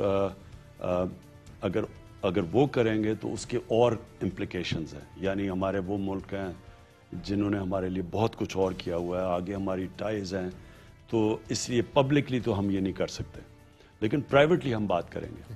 پرائم منسٹر صاحب، ایک اور انیشیٹو آپ نے لیا تھا اور ایک جی آئی ڈی سی پہ پہلے آرڈیننس آیا، لیکن پھر عوامی مفاد کو آپ نے مد نظر رکھتے ہوئے وہ ودرا بھی کیا اور سپریم کورٹ میں اٹارنی جنرل کو بھیج کے کیس ایکسپیڈائٹ کروایا، اور آپ کو اس میں فتح بھی ہوئی اس کیس میں۔ اب یہ جی آئی ڈی سی جو ریکوری میکینزم ہے، اس پہ کام شروع ہو گیا ہے، یا کہ جو لابسٹ ہیں، اور اس میں وہ ایک شعر بھی ہے کہ بیمار ہوئے جس کے سبب اسی عطار کے لونڈے سے دوا لیتے ہیں، وہ معاملہ تو نہیں ہو گیا؟ کانفلکٹ آف انٹرسٹ اس میں بالکل نہیں ہے، یہ اس کے اندر کیونکہ ایک نہیں ہے، اس میں ہم نے ڈفرینٹ ایکسپرٹس کی رائے لی ہوئی ہے کہ کیا ہم نے کیسے کرنا ہے۔ مجھے بڑی افسوس ہوگا جو فائنل آؤٹ کم ہے، وہ جو ہم نے negotiate out of court settlement کی تھی، اگر وہ زیادہ نکل گئی، کیونکہ اس کی جو آپ جب فائن پرنٹ پڑھیں گے تو اس کے اندر کتنا پیسہ گورنمنٹ کو ملے گا، اس کے اندر وہ پورا بتا رہے ہیں ہمیں، کیونکہ ابھی بھی اس میں کئی چیزیں کلیئر کرنی ہیں۔ ہو تو گئی ہے ہماری جیت، لیکن اس کے اندر کئی اور جس طرح میں فائن پرنٹ کے اندر کئی ایسی چیزیں نکل رہی ہیں کہ ہم اب ایویلیویٹ کر رہے ہیں کہ کیا ہم وہ پہلے جو ہم نے آؤٹ آف کورٹ سیٹلمنٹ کی تھی وہ بہتر تھی، یا یہ جو کورٹ سے سیٹلمنٹ لیے یہ بہتر ہے۔ پریزنٹیشن ندیم بابر صاحب نے تو نہیں دیا آپ کو؟ ندیم بابر کے علاوہ بھی دیکھیں، اس میں جو شروع میں نیگوشیٹ کیا تھا وہ اسد عمر نے کیا تھا، جب اسد فائنانس منسٹر تھے، یہ شروع میں ان کی نیگوسیشن تھی، کیونکہ اسد بھی ہمارے جو انرجی سیکٹر کے اندر ان کی کافی ایکسپرٹیز ہے، تو وہ ندیم بابر نے نہیں کی تھی۔ اب ڈر یہ ہمیں لگا ہوا ہے کہ وہ جو ان کی سیٹلمنٹ تھی، کیا وہ بہتر تھی یا جو عدالت سے ملی ہے، اس میں ابھی کلیئرٹی آنے والی ہے۔ پیٹرول آپ نے عوام کو ریلیف دینے کے لیے جب لوئسٹ انٹرنیشنل پرائسز تھی، آپ نے حکم دیا کہ جناب تیل کی قیمتیں کم کی جائیں، اور اس وقت بھی اپوزیشن تھی کہ نہیں جی نہ کی جائیں، عوام کو ریلیف دیا جائے۔ وہ ریلیف ٹرانسلیٹ نہیں ہوا، آپ نے ایک کمیشن اس پہ بنایا، کمیشن آف انکوائری۔ ایک تو اس کی رپورٹ کب تک ایکسپیکٹڈ ہے، اور دوسرا جو پیٹرولیم ڈیولپمنٹ لیوی اور ٹیکسز وہ تقریباً 47% قیمت میں ایڈ ہیں، اس میں کچھ عوام کو آپ ریلیف دے سکتے ہیں؟ اصل میں یہ ایک کمپلیکس ایشو ہے، کیونکہ اس کے اندر یہ جو باہر کی کمپنیز امپورٹ کرتی ہیں وہ انوالوڈ ہیں، اس کے اندر اوگرا انوالوڈ تھی، اس کا کیا اس کے اندر رول تھا، پھر اس کے اندر منسٹری انوالوڈ تھی، ہماری جو پیٹرولیم کی منسٹری تھی، تو ان کے تینوں کے بیچ میں ایک دو چیزیں ایک دوسرے کو بلیم کر رہے ہیں، کمپنیز بھی کچھ کہہ رہی ہیں، لہٰذا ہم نے کمیشن بنائی ہے۔ کمیشن ہمیں پوری رپورٹ دے گی کہ اس کے اندر ایکچولی ہوا کیا۔ ایک یہ اب ہم وہ کہہ رہے ہیں کہ ایک آئی بھی تھی ہماری منسٹری کی طرف سے کہ اتنی کم قیمت نہ کرو. انہوں نے کہا اگر آپ کیونکہ ہم نے کہا ڈائریکٹلی لوگوں کو فائدہ ہونا چاہیے, ہم نے پوری ڈراپ کر دی پیٹرول کی جو انٹرنیشنل گرا تھا. اس سے ہوا کیا کہ وہ جو کمپنیز نے امپورٹ کرنا تھا انہوں نے کہا جی ہمیں تو ایکچولی لاس ہوگا اگر ہم اس قیمت پہ کریں. انہوں نے وہ کیا نہیں. جو ریگولیٹر تھا اس کو جو دیکھنا چاہیے تھا انہوں نے پوری طرح دیکھا نہیں. تو بلیم گیم ہے, لہٰذا یہ کمیشن سے ایکچوئل فیکٹس ہمیں پتہ چل جائیں گے. اور اس کا بڑا فائدہ دیکھیں, کمیشن کا فائدہ یہ ہوتا ہے جس طرح اب شوگر کمیشن بھی ہے, جس طرح ہمیں یہ جو آٹا کی بھی کمیشن نکلی ہے, اس میں اب ہم پلاننگ کر رہے ہیں کہ آگے سے غلطیاں نہ دہرائی جائے کہ کون سی ہم نے غلطی کی, کس نے ناجائز فائدہ اٹھایا. ایک ہمیں بعد میں پتہ چلا کہ جی اگر وہ ریزروز نہیں رکھیں گے, وہ جو کمپنیز تھی, یہ جو آئل مارکیٹنگ کمپنیز تھی, اگر یہ آئل ریزروز نہیں رکھیں گی تو ان کے پاس جو پینلٹی تھی وہ انسگنیفیکنٹ تھی, انہوں نے پینلٹی دے دینی تھی. تو ہم نے اب ریلائز کیا کہ آگے سے اگر اس طرح کی سچویشن ہے تو پینلٹیز تو اتنی ہوں تاکہ وہ فورس ہوں اپنے ریزروز رکھنے کے لیے. قانون کے مطابق ہے, ٹھیک ہے جی ہم پینلٹی دے دیتے ہیں. سو اینی وے یہ ساری چیزیں آپ کمیشن کے اندر آئیں گی. اور یہ رپورٹ بھی پبلک ہوگی؟ جی یہ تو بالکل پبلک ہوگی, کیونکہ دیکھیں جدھر باہر کے ملک انوالو ہو جاتے ہیں نا, جس طرح آئی پی پی ایس کے اندر, ادھر آپ کو بڑی سینسٹیوٹی دکھانی پڑتی ہے. لیکن اس میں تو آئل کمپنیز, مارکیٹنگ کمپنیز ہیں, پاکستان کی منسٹری ہے, اوگرا ہے, پتہ چل جائے گا کہ کس کا کیا غلط ہے. پرائم منسٹر صاحب, آپ ہمیشہ ایلیٹ کیپچر کی بات کرتے رہے ہیں, کانفلکٹ آف انٹرسٹ کے حوالے سے. I think you are one of the few politicians جس نے بڑا پہلے دن سے 2011 آنورڈ آپ کی متعدد سپیچز ہیں کہ کانفلکٹ آف انٹرسٹ نہیں ہونا چاہیے. جب آپ اپنی کابینہ میں نظر ڈالتے ہیں, اب آپ کے پاس آئی پی پی کمیشن رپورٹ آپ کے پاس آ گئی, شوگر انکوائری کمیشن رپورٹ آپ کے پاس آ گئی, پیٹرول والی بھی یقیناً آ رہی ہے آپ کے پاس, انفارمیشن آپ کے پاس ہے, جی آئی ڈی سی والا جو کیس ہوا جس میں جو لوگ آپ کو پریزنٹیشن دیتے رہے, یہ وہ لوگ تھے جن کے اپنے کانفلکٹ آف انٹرسٹ ہیں, جن کی اپنی کمپنیز ہیں, اور وہی کابینہ میں بیٹھے ہیں, جس پہ وفاقی وزراء نے بھی غالباً سوالات آپ کی کابینہ کے میٹنگ میں اٹھائے. کانفلکٹ آف انٹرسٹ کے اس ایشو کو آپ ایڈریس کیسے کرتے ہیں بطور چیف ایگزیکٹو, بطور prime minister of Pakistan? Arshad, سب سے پہلے ایک چیز یاد رکھیں, کانفلکٹ آف انٹرسٹ بڑی جلدی پتہ چل جاتا ہے. جب بھی کوئی اپنی پاور کو استعمال کرے اپنی ذات کو فائدہ دینے کے لیے, وہ بڑا ایزلی ایکسپوز ہو جاتا ہے. میں آپ کو صرف ایک مثال دیتا ہوں کہ رزاق داؤد کا بار بار نام آتا ہے کہ جی ان کی کوئی کانفلکٹ آف انٹرسٹ ہے. میں رزاق داؤد کو 40 سال سے جانتا ہوں, مجھے ان کا ان سائڈ آؤٹ ان کو میں جانتا ہوں. ان کی پوری بزنس کمیونٹی کے اندر ایک ریپوٹیشن ہے. ان کے اوپر بڑا انفیئرلی بات کرتے ہیں کہ جی ان کی یہ ہے, ان کا ڈیسک کون ہے, ان کا پتہ نہیں کیا کر دیتے ہیں. دیکھیں, آپ نے فیصلہ کرنا ہے. دنیا ایک چلی گئی ہے اسپیشلائزیشن کی طرف. پریزیڈینشل فارم آف گورنمنٹ کی سب سے بڑی جو کامیابی کی وجہ ہوتی ہے, کیوں ترکی پارلیمنٹری سے پریزیڈینشل پہ چلا گیا, اس کی کامیابی کا ایک وجہ ہوتی ہے کہ آپ نے ایک ماڈرن گورنمنٹ چلانی ہوتی ہے اسپیشلسٹ کے ذریعے. دیکھیں, آپ نے مثلا اب پیٹرولیم ہے, آپ پیٹرولیم کے اندر ایک اس طرح کا منسٹر بٹھا دیں جو اسپیشلسٹ نہیں ہے, جو اس فیلڈ کو نہیں سمجھتا. آپ کو پتہ ہے ایک چھوٹے چھوٹے فیصلے میں اربوں روپیہ ادھر سے ادھر چلا جاتا ہے. اب میں اگر چیف ایگزیکٹو ہوں, مجھے تو ایکسپرٹ چاہیے جو مجھے بتائے کہ میں تو ہر چیز کا ایکسپرٹ نہیں ہوں, مجھے تو نہیں پتا. ہر منسٹری کے اندر دنیا, جب تک آپ کے پاس ایکسپرٹس نہیں ہوں گے ایریاز کے, آپ کیسے کام کریں گے؟ اب ایک وقت تھا 1960s میں جب پاکستان کی سب سے تیزی سے, اگر آپ ڈیولپمنٹ میں کرتے ہیں تو 1960s وہ 10 سال تھے جو پاکستان سب سے تیزی سے ڈیولپ کیا.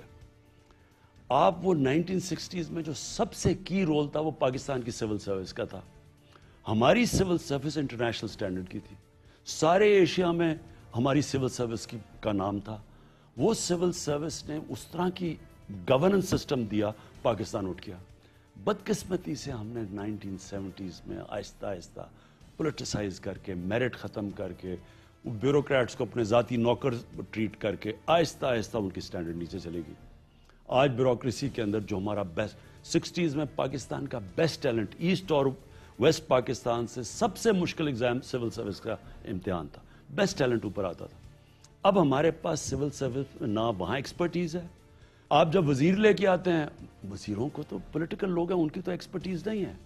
تو جب آپ کیا کریں گے؟ مثلا آپ جو بھی فیلڈ سے لے کے آئیں گے وہ اسی فیلڈ کو سمجھتا ہوگا تو وہ ہوگا. اب رزاق داؤد کی جو ڈیسکون ہے وہ بلو چپ کمپنی ہے, دنیا باہر کام کرتے ہیں وہ, یعنی وہ ہے. اب اگر آپ نے اس طرح کی ایکسپرٹیز لینی ہے تو کچھ تو اس کی کنیکشنز ہوں گے نا. لیکن اگر آپ یہ کہیں کہ جی کیونکہ وہ ڈسکوالیفائی, آپ کسی کو لا ہی نہیں سکتے. تو دیرفور آپ کو ہر ایریا میں اسپیشلسٹ چاہیے. ہمیں اگر آپ میرے سے پوچھیں 2 سال میں مجھے جدھر سب سے زیادہ مشکلات آئیں, اب کئی ایریاز میں ہمارے پاس اسپیشلسٹ نہیں ہیں اور ہم دنیا سے کمپیٹ کر رہے ہیں. آپ کے مقابلہ دنیا سے ہو رہا ہے. اب اگر دنیا نے اپنے آپ کو اسپیشلائزیشن کی طرف لے گئے اور آپ نہیں لے کے گئے, ان کے ادارے آپ سے بہتر ہوتے گئے, تو آپ پیچھے رہ جائیں گے, وہ آگے چلے جائیں گے. کہ پرائم منسٹر صاحب آپ نے ایک انسٹیٹیوشنل ریفارمز کا پروسیس بھی شروع کیا تھا جس میں بیوروکریٹک ریفارمز بھی تھے, جوڈیشل ریفارمز اس کا حصہ ہے, پولیس ریفارمز اس کا حصہ ہے. یہ ایک تو ریفارمز ان پیپر شروع ہو گئے ہیں اور امپلیمنٹیشن کی طرف ہم انہیں جاتا دیکھیں گے. اور آپ کے جتنے انیشیٹوز ہیں, کیا اس میں بیوروکریسی نے آپ کے ساتھ کوآپریٹ کیا ہے اسے امپلیمنٹ کرنے میں, یا بیوروکریسی خود ایک بہت بڑا ہرڈل رہی ہے 2 سال میں؟ دیکھیں, بیوروکریسی نے تو کوآپریٹ, جو ڈاکٹر عشرت ہیں انہوں نے بیوروکریسی کی ریفارمز کے اوپر پوری تیاری, بڑی اچھی چیزیں سامنے لے کے آئے ہوئے ہیں. ان کی امپلیمنٹیشن فیزز میں ہو رہی ہے, کئی قانون چینج کرتے جا رہے ہیں, کئی جگہ پہ ریزسٹنس آتی ہے, ہر جگہ سٹیٹس کو ریزسٹ کرتا ہے, یہ اس میں کوئی شک نہیں ہے. لیکن ہمیں اتنی زیادہ اس وقت بیوروکریسی ریزسٹنٹ نہیں ہے. ہمیں پرابلم یہ ہوتا ہے کہ جب ایک چینج آتا ہے تو اس کے اندر اور بھی پلیئرز انوالو ہوتے ہیں, کہ منسٹریز کے اندر سے کئی دفعہ منسٹرز ریزسٹ کرتے ہیں کہ ہمارے پاس یہ مثلا یہ ڈپارٹمنٹس میرے پاس ہیں, اور ساروں کو پکڑ لیتے ہیں. کہ میرے تو خیال میں کہ یہ تھوڑے ڈپارٹمنٹس ہوں, ان کو میں بہتر چلاؤں بہتر ہے, بجائے کہ ہم زیادہ. سو اینی وے وہ تو ریزسٹنس آتی ہے. دیکھیں, بیوروکریسی کے اندر اس کو جو مجھے سب سے بڑا پرابلم ہوا ہے وہ یہ ہے کہ وہ سائن نہیں کرتے لوگ. انفارچونیٹلی نیب کا اب ایسا خوف بیوروکریسی میں آیا ہوا ہے کہ ہمیں ہر جگہ ہماری چیزیں ڈیلے ہوتی جاتی ہیں. وہ ڈرتے ہیں کہ کئی جگہ ان کا وہ ہم نے جو آرڈیننس لے کے آئے تھے وہ لیپس کر کے, نیب کا آرڈیننس, اس میں پروٹیکٹ کیا تھا بیوروکریٹ کو کہ پروسیجر کے اوپر نہ کرے, جدھر اس نے پیسے بنائے ہیں اس کے اوپر آئیں. وہ جب تک اگر پروسیجر کے اوپر بھی آپ بیوروکریٹ کو پکڑ لیں گے تو وہ ڈرے گا, کیونکہ وہ کوئی بھی بعد میں کویسچن ہوتا ہے. تو اس کا میں ایڈمٹ کرتا ہوں کہ اس کا ایک رکاوٹ جو بنی ہوئی ہے گورننس کے اندر, ایک وہ ہے. دوسرا, بزنس مین بھی ڈرتے ہیں تھوڑے سے, کیونکہ اصولاً اگر بزنس مین کے بیچ میں کوئی چیز ہو رہی ہو, آپ میں ہم 2 بزنس مین ہیں, نیب کا تو نہیں تعلق ہونا چاہیے, وہاں بھی کئی دفعہ وہ انٹرفیئر کرتے ہیں. وہ اس کو سٹریم لائن کرنا پڑے گا, اور ہم نے ایکچولی جو نیب کے اندر چینجز تھے وہ ادھر دیے تھے.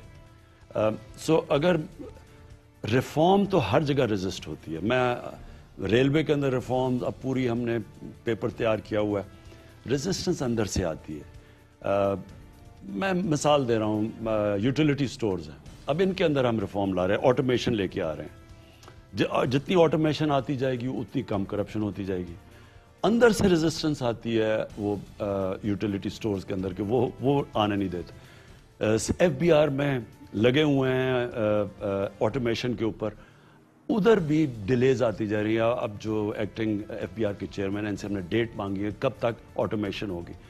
اصل میں دنیا آگے اس لیے چلی جاتی ہے کیونکہ ان کا جتنا زیادہ آپ آٹومیشن کے اوپر لاتے جائیں, پلفریج اور چوری کم ہوتی جاتی ہے, لوگوں کی آسانی, ایز آف ڈوئنگ بزنس ہوتی ہے, کاسٹ آف ڈوئنگ بزنس نیچے آ جاتا ہے. پرائم منسٹر صاحب, آپ نے ٹیم کی بات کی, ایکسپرٹیز کی بات کی. جب آپ کی کابینہ کو دیکھتے ہیں اور آپ کابینہ کی میٹنگز چیئر کر رہے ہوتے ہیں, تو اس میں جو آپ کے پولیٹیکل منسٹرز ہیں, جو الیکٹڈ منسٹرز ہیں, ان کی پرفارمنس بہتر ہے یا نان الیکٹڈ ایڈوائزرز اور ایس اے پی ایم کی پرفارمنس بہتر ہے؟ دیکھیں ارشد, جو محنت کرتا ہے, جو جس میں پیشن ہے اپنی منسٹری میں, وہ نظر آ جاتی ہے سب کو. اور جو محنت نہیں کرتا اور جس کو یا اپنے سبجیکٹ کے اوپر پوری طرح قابو نہیں, کیونکہ قابو تو آ جاتا ہے آپ اگر بیٹھ کے اگر محنت کریں. مثلا میں مراد سعید کی ایک ایگزامپل دیتا ہوں, اس کی آؤٹ اسٹینڈنگ پرفارمنس ہے, پیشن ہے اس کے اندر, محنت کرتا ہے, سارا وقت پڑھتا ہے, ایک ایک چیز کیبنٹ میں آئے گا, ایک ایک چیز اس نے پڑھی ہوتی ہے, ساری چیزوں میں اس کا انپٹ ہے. اس طرح مثلا شیرین مزاری ہے, وہ ہر چیز کیبنٹ کے اندر ان کی کنٹریبیوشن. ثانیہ نشتر ہے, ایک ایک رول پڑھ کے آتے ہیں, تو اس کی بڑی کنٹریبیوشن ہوتی ہے کیبنٹ میں. تو جو منسٹری پرفارم کرتی ہے وہ خود ہی سٹینڈ آؤٹ ہونی شروع ہو جاتی ہے. 2 سال کے اندر میں ایویلیویشن اب کر رہا ہوں. اصل میں ہمارا پتہ کیا ہے, ہم پہلا سال اسٹیبلٹی کے خوف کہ ڈیفالٹ نہ ہو جائے, روپیہ اور نہ گر جائے, وہ اس میں نکل گیا. دوسرا سال ہم ریفارم کے اوپر آئے, کووڈ آ گیا 6 مہینے, وہ ایک بڑے مشکل فیز سے گزرے. اس کے بیچ میں ہمارے جو انٹرنیشنل ہندوستان کی جو ان کی اگریسو اپروچ, پاکستان کو بلیک لسٹ کروانا ہے, ہمارے کے کیمپین انہوں نے پوری چلائی. اوپر سے ہمیں بڑی دفعہ خطرہ تھا کہ انہوں نے آزاد کشمیر, ابھی بھی ہے کہ آزاد کشمیر میں فالس فلیگ آپریشن نہ کر دیں, کیونکہ وہ جیسے وہاں جو انہوں نے الیکشن جیتی ہے نریندر مودی نے, وہ ساری پلوامہ کے اوپر جیتی ہے کہ پاکستان کو سبق سکھایا, یہ کیا. تو جیسے وہاں مسئلے بڑھتے جاتے ہیں, کشمیر میں وہ پھنس گئے ہیں بری طرح. آرٹیکل تو ریووک کر دیا 370, ادھر ان کو بند بھی کر دیا, آگے بند گلی میں چلے گئے. اب کیا کریں؟ تو ہمیں کانسٹنٹلی تیاری رکھی ہوئی ہے, فوج بھی تیار ہے. ہم اس کے اوپر ایویلیویٹ کرتے رہتے ہیں کہ یہ کچھ نہ کر دیں آزاد کشمیر میں, کوئی آپریشن نہ کر دیں کچھ. تو ایک وہ سارا وقت ہمارے پر پریشر ہے. یہ جو اب ٹائم ہے, اور انشاءاللہ اللہ کے طرف سے جو ہم صحیح ڈائریکشن پہ اب نکل گئے ہیں, مشکل وقت یہ جو نکلا ہے اب ہمارا, اب یہ ٹائم ہے, ہم پورے پلانز بنائے ہوئے ہیں ریفارمز کے, منسٹریل ریویوز کے, کہ کون سی منسٹری کا کیا ہے, ان کے اوپر پورا میں نے ایک منسٹری پر منسٹری ریویو کر رہا ہوں. پرائم منسٹر صاحب, آپ ٹیم سلیکشن کے حوالے سے بطور sportsman and now as prime minister, آپ نے ٹیم کئی دفعہ چینجز بھی کیے ہیں. اپنے بہت قریبی ساتھی ہیں, ان کو آپ نے کہا کہ یار نان پرفارمنگ ہے, اس کو چھوڑ بھی دیں. مزید کوئی ہم ری شفل دیکھ رہے ہیں کیبنٹ میں یا پروونسز میں؟ ایک آدھ ہو سکتی ہے, کوئی میس اس وقت میں نہیں دیکھ رہا, کیونکہ میں یہ تھوڑا ذرا اسٹیبلٹی چاہتا ہوں. دیکھیں, ہماری جو گورنمنٹ آئی ہے اس کو بڑا ڈی اسٹیبلائز رکھا گیا ہے. ایک تو ساری یہ جو یونین آف کرپٹ یہ پولیٹیشنز ہیں, ان کی ساری ایک یونین بنی ہوئی ہے, چاہے وہ اسلام خطرے میں ہے, چاہے وہ مہنگائی ہے, وہ سارے کچھ اکٹھے ہوئے ہیں 1 پوائنٹ ایجنڈا پہ. تو انہوں نے شور اتنا مچایا, سارا وقت اسٹیٹمنٹس ٹی وی کے اوپر, وہ چیٹ شوز مذاق بنا ہوا ہے, وہ 2 بیٹھ جاتے ہیں, ایک ہمارا بیچارہ وہ بیٹھ جاتا ہے جسٹیفائی کرنے کے لیے. وہ اس سے ایک ماحول بنا ہوا ہے انسرٹنٹی کا. تو ایک تو وہ فائٹ کیا ہے, اوپر سے یہ جو باقی چیلنجز آئے ہیں. میں یہ چاہتا ہوں کہ تھوڑی ہماری اس وقت یہ جو ٹائم ہے, یہ موقع ہے ہماری, اب ملک کو اٹھنے کا ٹائم ہے, اکنامک گروتھ کا ٹائم ہے, نوکریاں دینے کا ٹائم ہے. جس طرح یہ کنسٹرکشن پیکج, کبھی پاکستان کی تاریخ میں اس طرح کا پیکج نہیں ملا. اس کے اثرات ہوں گے باقی انڈسٹریز میں. تو میں یہ چاہتا ہوں کہ تھوڑی ہمارے اسٹیبلٹی, تھوڑے 6 مہینے بھی مل گئے اسٹیبلٹی کے, یہ قوم اب اٹھ جائے گی, کیونکہ دم تو بڑا ہے اس کے اندر. جو میں آپ کو جو صحیح طرح بتا نہیں سکا, دیکھیں ہمارا جو 18th امینڈمنٹ کے بعد ہوا کیا ہے کہ ایک ملک فریکچر ہو گیا. آپ ادھر کوئی اور, اب بزنس مین کام کرنا چاہتا ہے, مثلا پروجیکٹس لگانا چاہتا ہے, پنجاب میں کوئی اور قانون تھے, کے پی میں کچھ اور ہے, سندھ میں کچھ اور ہے, سسٹمز مختلف ہیں. پروڈکٹ میں بنا رہا ہوں, سندھ کے سٹینڈرڈ کچھ اور ہیں, ادھر کچھ اور ہیں, یعنی فریکچر ہوا ہے. جو میں صرف کریکشن 18th امینڈمنٹ چاہیے کہ کئی جگہ کے اوپر, مثلا ٹورزم ہے, اب ٹورزم کی میں نے NCC بنا لی, نیشنل کوآرڈینیشن کمیٹی. ہمارا اتنا پوٹینشیل ہے ٹورزم کا, لیکن 18th امینڈمنٹ کے بعد وہ صوبوں پہ چلی گئی ہے. اب صوبوں کے پاس کیپیسٹی نہیں ہے کہ پوری طرح فیزیبلٹی بنائیں اس ملک کی ٹورزم کا پوٹینشیل کی. یہ سائنس ہے ایک, وہ اب صوبوں کے پاس تو کیپیسٹی نہیں ہے. تو وہ میں نے اب اپنے نیچے ایک کمیٹی بنائی ہے, پول کریں گے ریسورسز, بیٹھ کے ایک سینٹرلی سروں کے لیے ہم فیزیبلٹی بنائیں گے, پھر صوبوں کو کہیں کہ یہ آپ کا بہترین طریقہ ہے. مثلا سندھ کے اندر سارا جو کوسٹ پڑا ہے, اس کے اندر ایسے بیچ ریزورٹس بن سکتے ہیں, یعنی وہ اتنی خوبصورت بیچز ہیں, لگون ہیں, وہ کوئی آپ فورن انویسٹر کو انوائٹ کریں کیسے جب ہمارے پاس کوئی فیزیبلٹی نہیں ہے. تو اس لیے کئی چیزیں ہیں جو آپ کو سینٹرلی, جس طرح آپ کنسٹرکشن میں نے سینٹرلی کیا, ہم نے ایک نیشنل کوآرڈینیشن کمیٹی بنائی, سارے صوبوں کو بٹھایا, قانون کو ریشنائز کیا, ریگولیشنز کم کیے کہ ایک آدمی کوئی کنسٹرکشن کے لیے آئے, وہ کبھی ادھر بھاگا جا رہا ہے, کبھی ادھر, کبھی بجلی کا بل, ساروں کو جس طرح دبئی میں ہے, جو کامیاب ماڈل ہیں. تو اسی طرح پاکستان کے لیے ضروری ہے کہ ہم کئی جگہ کے اوپر چیزوں کو سینٹرلائز اپ کریں اور صوبوں کو سب کو آپ بٹھا کے فیصلے کریں اور پھر صوبے ایکسیکیوٹ کریں جا کے. لیکن کم از کم ہمارے پاس جو بزنس کو ہم نے مدد کرنی ہے اس ملک میں, ملک اٹھے گا کیسے؟ جب انویسٹمنٹ شروع ہوگی, ہمارے بزنسز کے لیے آسانیاں ہوں گی, ایز آف ڈوئنگ بزنس وہ تب ہوگی جب سارے ملک مل کے ایک سٹینڈرڈائز کرے گا ریگولیشنز. پرائم منسٹر صاحب, آپ نے انڈیا کی بات کی اور جب آپ وزیر اعظم بنے, اپوزیشن کی طرف سے ایک بہت کرٹیسزم آتا ہے کہ آپ نے نریندر مودی کو کہا کہ نریندر مودی الیکٹ ہو جائے تو شاید تعلقات بہتر ہو جائیں. آپ انڈیا کو بہت بہتر جانتے ہیں, بطور کرکٹر بھی آپ کا ایکسپوجر تھا. یہ والی بات جو آپ نے کی تھی, آپ کو اس حوالے سے بریفنگ دی گئی تھی یا کہ یہ آپ کا اپنا پرسنل انالیسس تھا؟ پہلے میں یہ کہہ دوں کہ یہ جو ایک جان کے پلان کر کے پاکستانی فوج کو گندا کرنے کے لیے پوری لابی بیٹھی ہوئی ہے, جو بار بار ایک ہی چیز کہتی ہے کہ جی یہاں سارا پاکستانی فوج سب کچھ کر رہی ہے, وہ انٹرفیئر کرتی ہے, وہ یہ کرتی ہے, وہ ملک کو چلا رہی ہے. میں آنیسٹلی آپ کو کہہ رہا ہوں کہ ہر جگہ پہ پاکستان کی فوج نے تو میرے لیے سپورٹنگ رول پلے کیا. جتنی بھی میری پالیسیز ہیں, فورن پالیسیز ہیں, آپ میرے مینیفیسٹو میں اٹھا کے دیکھ لیں, میں ساری اپنے مینیفیسٹو کی فورن پالیسی پہ چل رہا ہوں. افغانستان میں نے کہا کوئی ملٹری سلوشن نہیں ہوگی, ڈائلاگ سے ہوگا. آج ساری دنیا اس کے اوپر آئی ہے, پاکستانی فوج میرے ساتھ کھڑی ہے. ہندوستان سے ہم نے پوری کوشش کی, دوستی کی, پوری پاکستانی فوج نے میرے ساتھ کھڑی. ہم نے جب وہ جو ان کا پائلٹ کو واپس کیا, پاکستانی فوج ساتھ کھڑی. کہہ سکتی تھی کہ نہیں یہ نہ کریں, انہوں نے کہا بالکل ٹھیک ہے. کرتارپور پہ ہم نے ساروں نے ڈسکس کر کے سب کچھ کیا.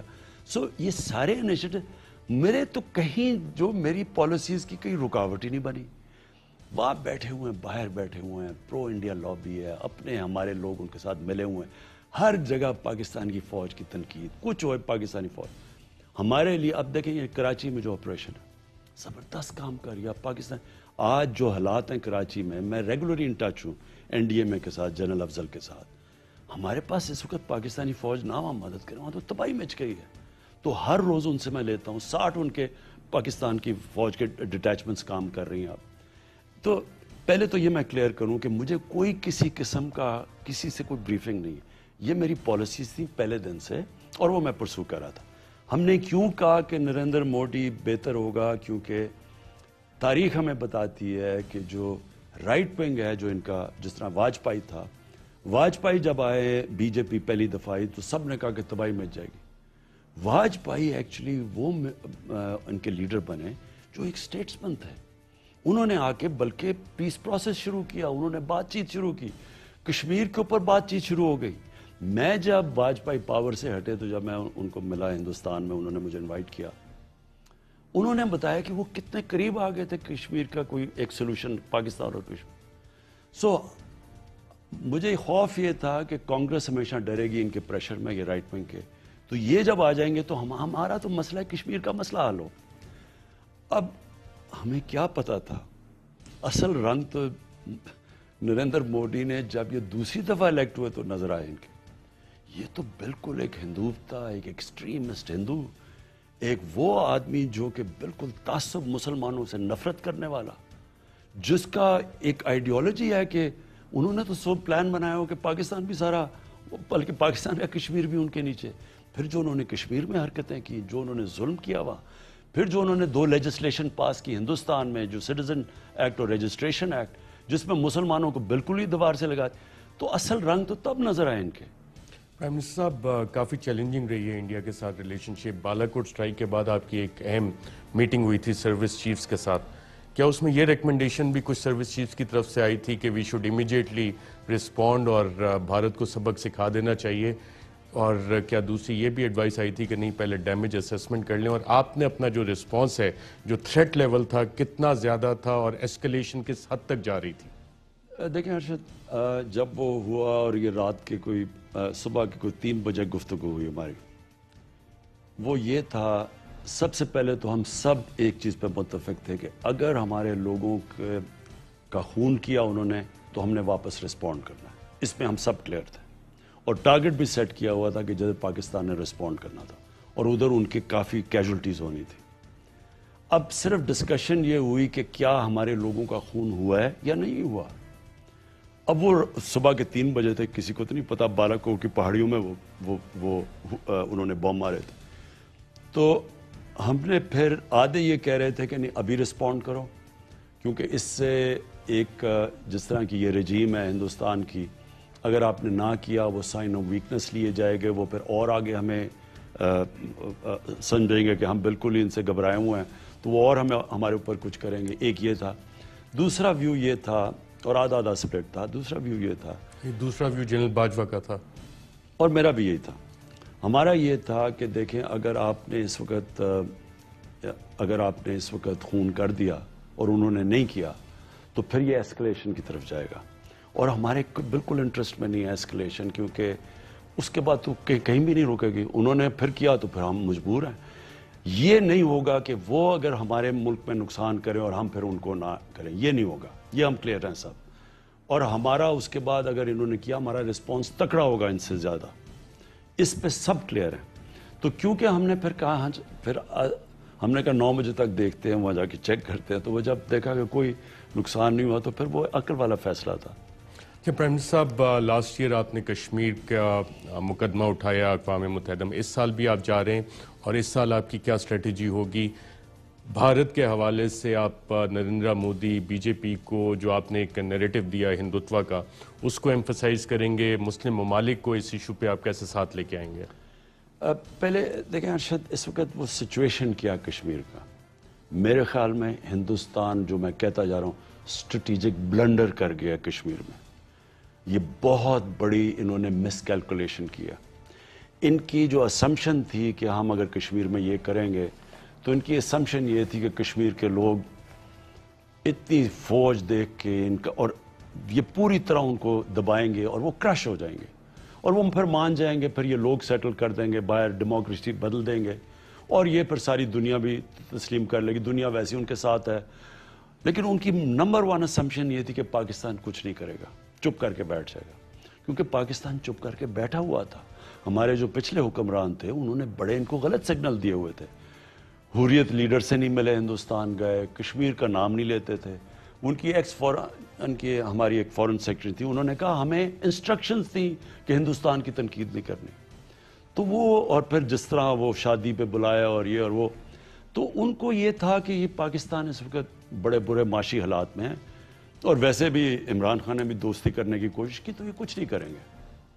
ان کو پتہ ہی نہیں تھا کہ ہم نے جس لیول پہ اس کو اٹھانا تھا, تو جس لیول پہ پاکستان اٹھایا ہندوستان نہیں ایکسپیکٹ کر رہا تھا. اس سے ہوا کیا, پہلے تو وہ کشمیر کے لوگ دبے نہیں. آج کشمیر کے اندر وہ لائیو ہے, بالکل ان کی موومنٹ تیار ہے, وہ بالکل کرش نہیں ہوئے. یہ سب سے بڑی چیز. سیکنڈلی انٹرنیشنلائز ہو گیا issue, United nation security council میں اٹھایا گیا. میں نے خود ورلڈ لیڈرز کو ٹیلی فون کر کے سمجھایا بار بار کہ یہ بڑا خطرناک چیز ہے جو کشمیر میں ہے, کیونکہ اس کا ایونچولی تو یہ ایکسپلوڈ کر سکتی ہے آل آؤٹ کانفلکٹ میں. تو اس کی وجہ سے یہ ان کو کرش نہیں کر سکے جیسے ان کا پلان تھا. ان کے بڑے خطرناک عزائم تھے, انہوں نے ان کو بڑی بری طرح مارنا تھا. آگے انہوں نے ویسے ظلم تو بڑا کیا ہے, لیکن ان کا اس سے زیادہ خون کرنا تھا ان کو, اور جس سے انہوں نے بالکل بیٹھ جانا تھا. وہ اب کر نہیں سکتے, ساری دنیا کی نظریں وہاں. اور میرے خیال میں اب یہ بند گلی میں پھنس گئے ہیں. اب کشمیر کے انہوں نے وہ کیا ہے کہ سارے ایک یونائٹ ہو گئے ہیں کشمیر کے لیڈرز کے, جناب واپس کرو 370. اب جب 370 کو واپس کرتے ہیں, جو سپریم کورٹ میں بھی کیس ہے, اس کے بھی امپلیکیشنز ہیں. تو میرے خیال میں انہوں نے بہت بڑی غلطی کر بیٹھی ہے. اور مجھے تو کشمیر کا وہ نظر آ رہا ہے کہ کشمیر کے اندر کوئی بھی اب پرو انڈین پولیٹیشن سیاست نہیں کر سکے گا. آج محبوبہ مفتی, فاروق عبداللہ, میں نے ان کو خود سنا ہوا ہے انڈیا میں جب میں کانفرنسز پہ گیا ہوں. یہ سارے پرو انڈیا تھے, یہ کہتے تھے بالکل کشمیر انڈیا کے ساتھ اور سب کچھ. آج یہ سارے کہہ رہے ہیں کہ قائد اعظم ٹھیک کہتے تھے. یہ سارے اب کہہ رہے ہیں کہ یہ کشمیر سے انڈیا کبھی بھی سنسیئر نہیں تھا, اور وہ اب ان کے لیے پالیٹکس کوئی کر بھی نہیں سکے گا جو پرو انڈیا بات کرے گا. کہ پرائم منسٹر صاحب گلوبل پاور پالیٹکس بڑی تیزی کے ساتھ تبدیل ہو رہی ہے, ڈفرینٹ گروپس اور بلاکس سامنے آ رہے ہیں. اس وقت آپ کے پاس آپشنز کیا ہیں؟ بیلنسنگ ایکٹ فارن پالیسی میں کس طرح سے آپ مینٹین رکھنا چاہیں گے یا کہ آپ کسی ایک طرف جھکاؤ کریں گے؟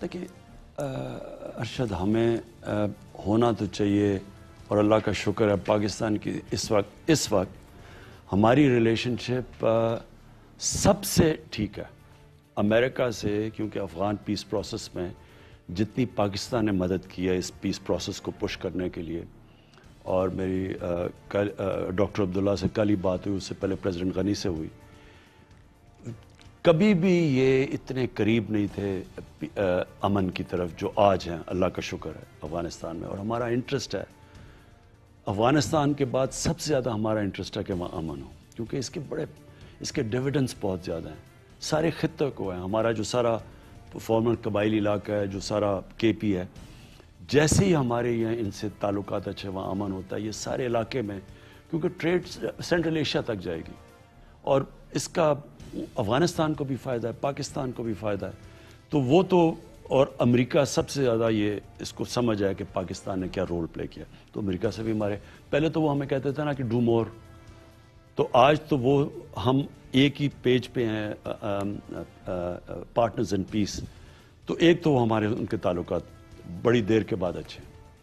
ہمارے مڈل ایسٹ کے اندر ہمارے سعودی عربیہ سے بہترین تعلقات ہیں، ہمارے ایران سے بڑی دیر کے بعد اچھے تعلقات ہیں، یعنی جو پہلے تھے ان سے بہت بہتر ہیں اور ہونے بھی چاہیے کیونکہ ہمارے ہمسائے ہیں۔ ترکی سے ہمارے پرابلی بیسٹ تعلقات ہیں۔ اب پرابلم یہ ہے کہ ان کی آپس میں جو ہے نا، ہماری کوشش، میں پہلے دن سے کوشش کر رہا ہوں کہ ہم کسی طرح ان کے جو آپس میں جو بھی اختلافات ہیں وہ کم کیے جائیں، ہمارا رول ہی وہ بنتا ہے۔ پرائم منسٹر صاحب کا ایک انٹرنیشنل پرسونا بھی ہے اور کافی لوگوں کے ساتھ آپ کی دوستی بھی ہے، کچھ نام بتانا چاہیں گے کون سے انٹرنیشنل لیڈرز ہیں جن کے ساتھ آپ کی دوستی اور ابھی بھی پرسنل رابطے ہیں جو کہ آپ پاکستان کی فیور میں استعمال کر رہے ہیں؟ دیکھیں میرے رابطے تو ٹھیک ہیں سب سے، لیکن آپ کو ایک چیز یاد رکھنی چاہیے کہ جو انٹرنیشنل ریلیشن میں دوستی سے زیادہ انٹرسٹ کاؤنٹ کرتے ہیں لوگوں، جو ایک لیڈر ہوتا ہے نا، میری جتنی بھی اس سے اچھی دوستی ہو یا اچھے تعلقات ہو، ان کے جب انٹرسٹ شفٹ کرتے ہیں تو وہ بھی مجبور ہو جاتے ہیں، کیونکہ آخر میں تو اپنے ملک کو ریپرزینٹ کر رہے ہوتے ہیں، تو وہ پھر اپنے ملک کے انٹرسٹ کو پھر پہلے دیکھتے ہیں۔ تو یہ دوستی ایک لمیٹڈ، یہ اس طرح اچھا ہوتا ہے کہ آپ ان سے بات کر سکتے ہیں، جب بھی ٹیلی فون کریں ان کو بات کریں، وہ آپ کو جانتے ہیں، آپ کی بات سنتے ہیں، یہاں تک ٹھیک ہے، آپ کے پاس ایکسیس ہے وہاں تک ٹھیک ہے، لیکن کیا آپ ان کو اس دوستی پہ ریلائی کریں گے کہ وہ آپ کے ساتھ سارا وقت چلیں گے؟ وہ مشکل ہوتا ہے۔ پرائم منسٹر صاحب، 22 سال کی جد و جہد اور 2 سال بطور وزیر اعظم، کون سا زیادہ آسان کام ہے؟ دیکھیں ارشد، ایک زندگی ایک سٹیپنگ سٹون کا نام ہے۔ آپ سکول میں محنت کرتے ہیں تو یونیورسٹی میں اچھی محنت کرتے ہیں تو اچھی نوکری مل جاتی ہے، اس نوکری میں اگر آپ ایکسل کرتے ہیں تو آپ اوپر چلے جاتے ہیں، تو جو بھی آپ کا زندگی کا ایکسپیرینس ہے نا، وہ آپ کو تیار کرتا ہے اگلے چیلنج لینے کے لیے۔ پرابلم انسان کی ایوولوشن میں یہ ہوتا ہے کہ ہم کہیں نہ کہیں جا کے ڈر جاتے ہیں نیا چیلنج لینے کے لیے، ہم کہیں نہ کہیں اپنی کمفرٹ زون میں پڑ جاتے ہیں۔ میں نے جب کرکٹ چھوڑی تو میں ہاسپٹل بنانے لگا۔ میری اپنی بہن نے ایک دن مجھے کہا کہ یہ تم کیا کر رہے ہو، یہ تو ہاسپٹل بننا نہیں ہے، تو اتنی تم نے کرکٹ سے جو عزت کمائی تھی وہ ساری ضائع ہو جائے گی، لوگ تمہیں گالیاں نکالیں گے، پبلک سے پیسے اکٹھے کر رہے ہو۔ وہ میرا بھلا سوچ رہی تھی، وہ اس لیے نہیں، لیکن یہ کیوں کتنے بڑے بڑے سپورٹس مین ہوتے ہیں، کیوں وہ زندگی میں اس کے بعد بس ساری زندگی سپورٹس پہ بات کرتے رہتے ہیں؟ کیونکہ آسان ہوتا ہے، کمفرٹ زون ہے آپ کی۔ میرے لیے میں کرکٹ کے بعد صرف کرکٹ کے اوپر بات چیت کرتا رہتا، اس سے آسان زندگی کیا ہونی تھی میری، لیکن میری جو زندگی کا جو آنورڈز پروگریشن ہے بس وہ وہاں کیپ ہو جانا تھا۔ جب آپ کی زندگی سے چیلنج ختم ہوتا ہے، آپ کی زندگی ختم ہو جاتی ہے۔ زندہ تو آپ پھر بھی رہتے ہیں، لیکن آپ کی زندگی کا جو پروگریشن ہے اوپر وہ ختم ہو جاتا ہے۔ تو مجھے سارا وقت ہاسپٹل میں، وہ میرے لیے بڑا مشکل تھا، اتنی تنقید مجھے کی، میں کہا میں اپنے کوشش سے بنا رہا ہوں ہاسپٹل، میرے اپنے کئی جانے والوں نے میری تنقید کی کہ جی اپنی پبلسٹی کے جو بھی کر رہا ہے۔ اس کے بعد جب میں پولیٹکس میں نے فیصلہ کیا تو آپ کو پتہ ہے کہ مجھے 14 سال تو لوگوں نے میرا مذاق اڑایا، صرف 14 سال میں اب سوچتا ہوں کہ میرے سے بڑے قابل لوگ تھے، ایکیو خان تھے، اصغر خان تھے، نور خان، ان سب نے پارٹیز، بڑے قابل لوگ تھے، انہوں نے پارٹیز بنائی، حمید گل، پتہ نہیں کتنے لوگوں نے پارٹیز، کیوں نہیں کسی کی کامیاب ہوا؟ کیونکہ میں نے ریلائز کیا ہے یہ جو مشکل وقت آتا ہے نا آپ کے اوپر، جب آپ اکیلے ایک سیٹ لے کے پھر رہے ہیں، لوگ مذاق اڑائے ہیں، جی ٹانگا پارٹی ہے، یہ وہ ہے، لوگ گھبرا جاتے ہیں، لوگ ہار مان جاتے ہیں، ڈیمورلائز ہو جاتے ہیں، مذاق کر رہے جی وہ دیکھیں جی وہ میرا مذاق اڑ گیا۔ وہ جو آپ جب یہ مشکل وقت سے نکلتے ہیں تو اللہ نے انسان کو بنایا سے وہ اور طاقت آ جاتی ہے اس میں، وہ پھر اگلے چیلنج کے لیے تیار ہو جاتے ہیں۔ تو آپ کا سوال کا جواب یہ ہے کہ یہ جو 22 سال اگر میں نہ کرتا، یہ میں 2 سال نہیں گزار سکتا تھا۔ جتنی مجھے تنقید ان 2 سال میں ہوئی ہے، جتنے مشکل 2 سال دیکھیں، ایک گورنمنٹ ملی جو بینکرپٹ تھی، اوپر سے نئی ٹیم ملی، اب آپ نئی ٹیم لے کے آ رہے ہیں جن کو کبھی ایکسپیرینس ہی نہیں ہے، 2-3 لوگوں کو، باقی تو ساری نئی ٹیم تھی، ادھر بھی پنجاب میں بھی، وہاں بھی سارے نئے لوگ تھے، اوپر سے تھن سی میجورٹی تھی، یعنی سارا وقت اپنے الائز کو بھی خوش رکھنا ہے، اپنے بینک بینچرز کو بھی۔ پارلیمنٹری ڈیموکریسی میں تو جو پارلیمنٹ میں آتا ہے وہ تیار ہو جاتا ہے، وزیر اپنی اچکن سلا لیتا ہے وزیر بننے کے لیے۔ آپ نے فرسٹ ٹائم کب سوچا تھا کہ آپ وزیر اعظم بنیں گے؟ میں نے جب شروع کی تھی پالیٹکس 24 سال پہلے، میرے ذہن میں یہ کبھی شک نہیں تھا کہ میں وزیر اعظم نہیں بنوں گا۔ جس طرح میں 9 سال کی عمر میں جب فیصلہ کیا میں ٹیسٹ کرکٹ بنوں گا، تو میرے میں کبھی شک نہیں تھا کہ میں نہیں بنوں گا۔ وہ اور بات ہے کہ جب میں بنا، میں نے کہا یہ اتنا مشکل تھا۔ تو اسی طرح یعنی میں جو کام کرتا ہوں نا اشرف، میں کشتیاں جلا کے کرتا ہوں۔ کشتیاں جلانے کا مطلب پھر میں یہ نہیں سوچتا کہ اگر میں فیل ہوا تو میں چھوڑ دوں گا، پھر میں یہ سوچتا ہوں کہ میں جب تک زندہ ہوں میں یہ کرتا رہوں گا، کوشش کرتا رہوں گا۔ تو جو انسان کا جینیس ہے نا آپ سب میں، اللہ نے ہمارے اندر بڑی طاقت دی ہوئی ہے، ہم اشرف المخلوقات ہیں، ہم ریلائز نہیں کرتے کہ اللہ نے ہمیں کیا چیز بنایا۔ لیکن جب ہم اپنی ایک چیز پہ فیصلہ کر کے کشتیاں جلا کے جب چلتے ہیں تب ہی ہماری یہ طاقت اندر سے نکلتی ہے۔ جب ہم اپنا پل توڑ دیتے ہیں کہ واپس اب کوئی نہیں جانا، تب ہی انسان پھر گرو کرتا ہے اس کے اندر، کیونکہ وہ جب وہ کہتے ہیں نا necessity is the mother of invention, آپ کی صلاحیتیں نکلتی تب ہیں۔ انسان نے دنیا کے اندر بڑے بڑے کام ہی تب کیے جب وہ فیصلہ کرتا ہے کہ اب میں یا آگے جاؤں گا اور یا موت ہے۔ پرائم منسٹر صاحب، آپ کے حوالے سے یہ بھی کہا جاتا ہے کہ you have always been darling of the international media and the domestic media. آپ نے کہا 2 سال آپ پہ تنقید بہت زیادہ ہوئی ہے، یہ تنقید جو ہے یہ ڈومیسٹک نیشنل میڈیا میں ہوئی ہے یا انٹرنیشنلی بھی ہوئی ہے؟ اور آپ کے جو میڈیا کے ساتھ تعلقات ہیں اس پہ انٹرنیشنلی بھی کافی سوالات اٹھائے گئے ہیں، تو کیا میڈیا کچھ ریفارمز کرنے کا آپ کا ارادہ ہے؟ دیکھیں ارشد، میں نے میڈیا سے میرے اب 45 سال ہو گئے ہیں کہ میں میڈیا سے انٹریکٹ کرتا تھا۔ میں جب کرکٹ کیپٹن تھا تو ان دنوں میں پولیٹکس زیادہ نہیں تھی، تو ملک کی مجھے تب جنرل ضیاء کا زیادہ دور تھا، تو کرکٹ کیپٹن کو سیکنڈ کوریج ملا کرتی تھی، یعنی ہماری جو کرکٹ کی پولیٹکس تھی وہ بھی، تو میرا میڈیا سے انٹریکشن تھرو آؤٹ رہا۔ دیکھیں میں نے میڈیا کو ہمیشہ 3 حصوں میں ڈیوائڈ کیا۔ ایک میڈیا میں وہ لوگ ہیں چاہے آپ الٹا بھی لٹک جائیں نا تو انہوں نے آپ کو برا بھلا ہی کہنا ہے، ان کو ایک طرف رکھتے ہیں۔ دوسرا میڈیا میں وہ لوگ ہوتے ہیں جو کہ جب آپ اچھا کرتے ہیں آپ کو اوپر چڑھا دیتے ہیں، جب آپ برا کرتے ہیں تو آپ سے برا کوئی نہیں ہے۔ میں جب کرکٹ کھیلتا تھا مجھے یاد ہے ہم میچ ہارتے تھے تو جیسے ہی میچ ہارتے تھے تو اگلے دن لڑکے شراب پی رہے تھے، رات کو پارٹیز کر رہے تھے، وہ یعنی ہر بری چیز وہ کر رہے تھے، اس لیے میچ ہار گئے۔ جب اچھا کرتے تھے وہ نیوزی لینڈ کی جامعہ مسجد میں پلیئرز نے جا کے جمعہ کی نماز پڑھی اور انہوں نے اللہ سامان، یعنی وہ اس طرح کے تھے۔ پھر تیسرا ایک ہوتا ہے کرٹک جو اصل میں آپ کو فائدہ پہنچاتا ہے، وہ صحیح معنی میں تجزیہ کرتا ہے، انالیسز کرتا ہے کہ ہاں یہ ہے، یہ ملک کے حالات ہیں، یہ کر رہا ہے، یعنی یہ ان کے چیلنجز ہیں، ہاں یہاں ان کو تنقید کرنی چاہیے، یہ برا کر رہے ہیں لیکن یہ اچھا بھی کر رہے ہیں، وہ کم ہوتے ہیں۔ لیکن میں ہمیشہ آئیڈینٹیفائی کر لیتا ہوں 3 قسم کی۔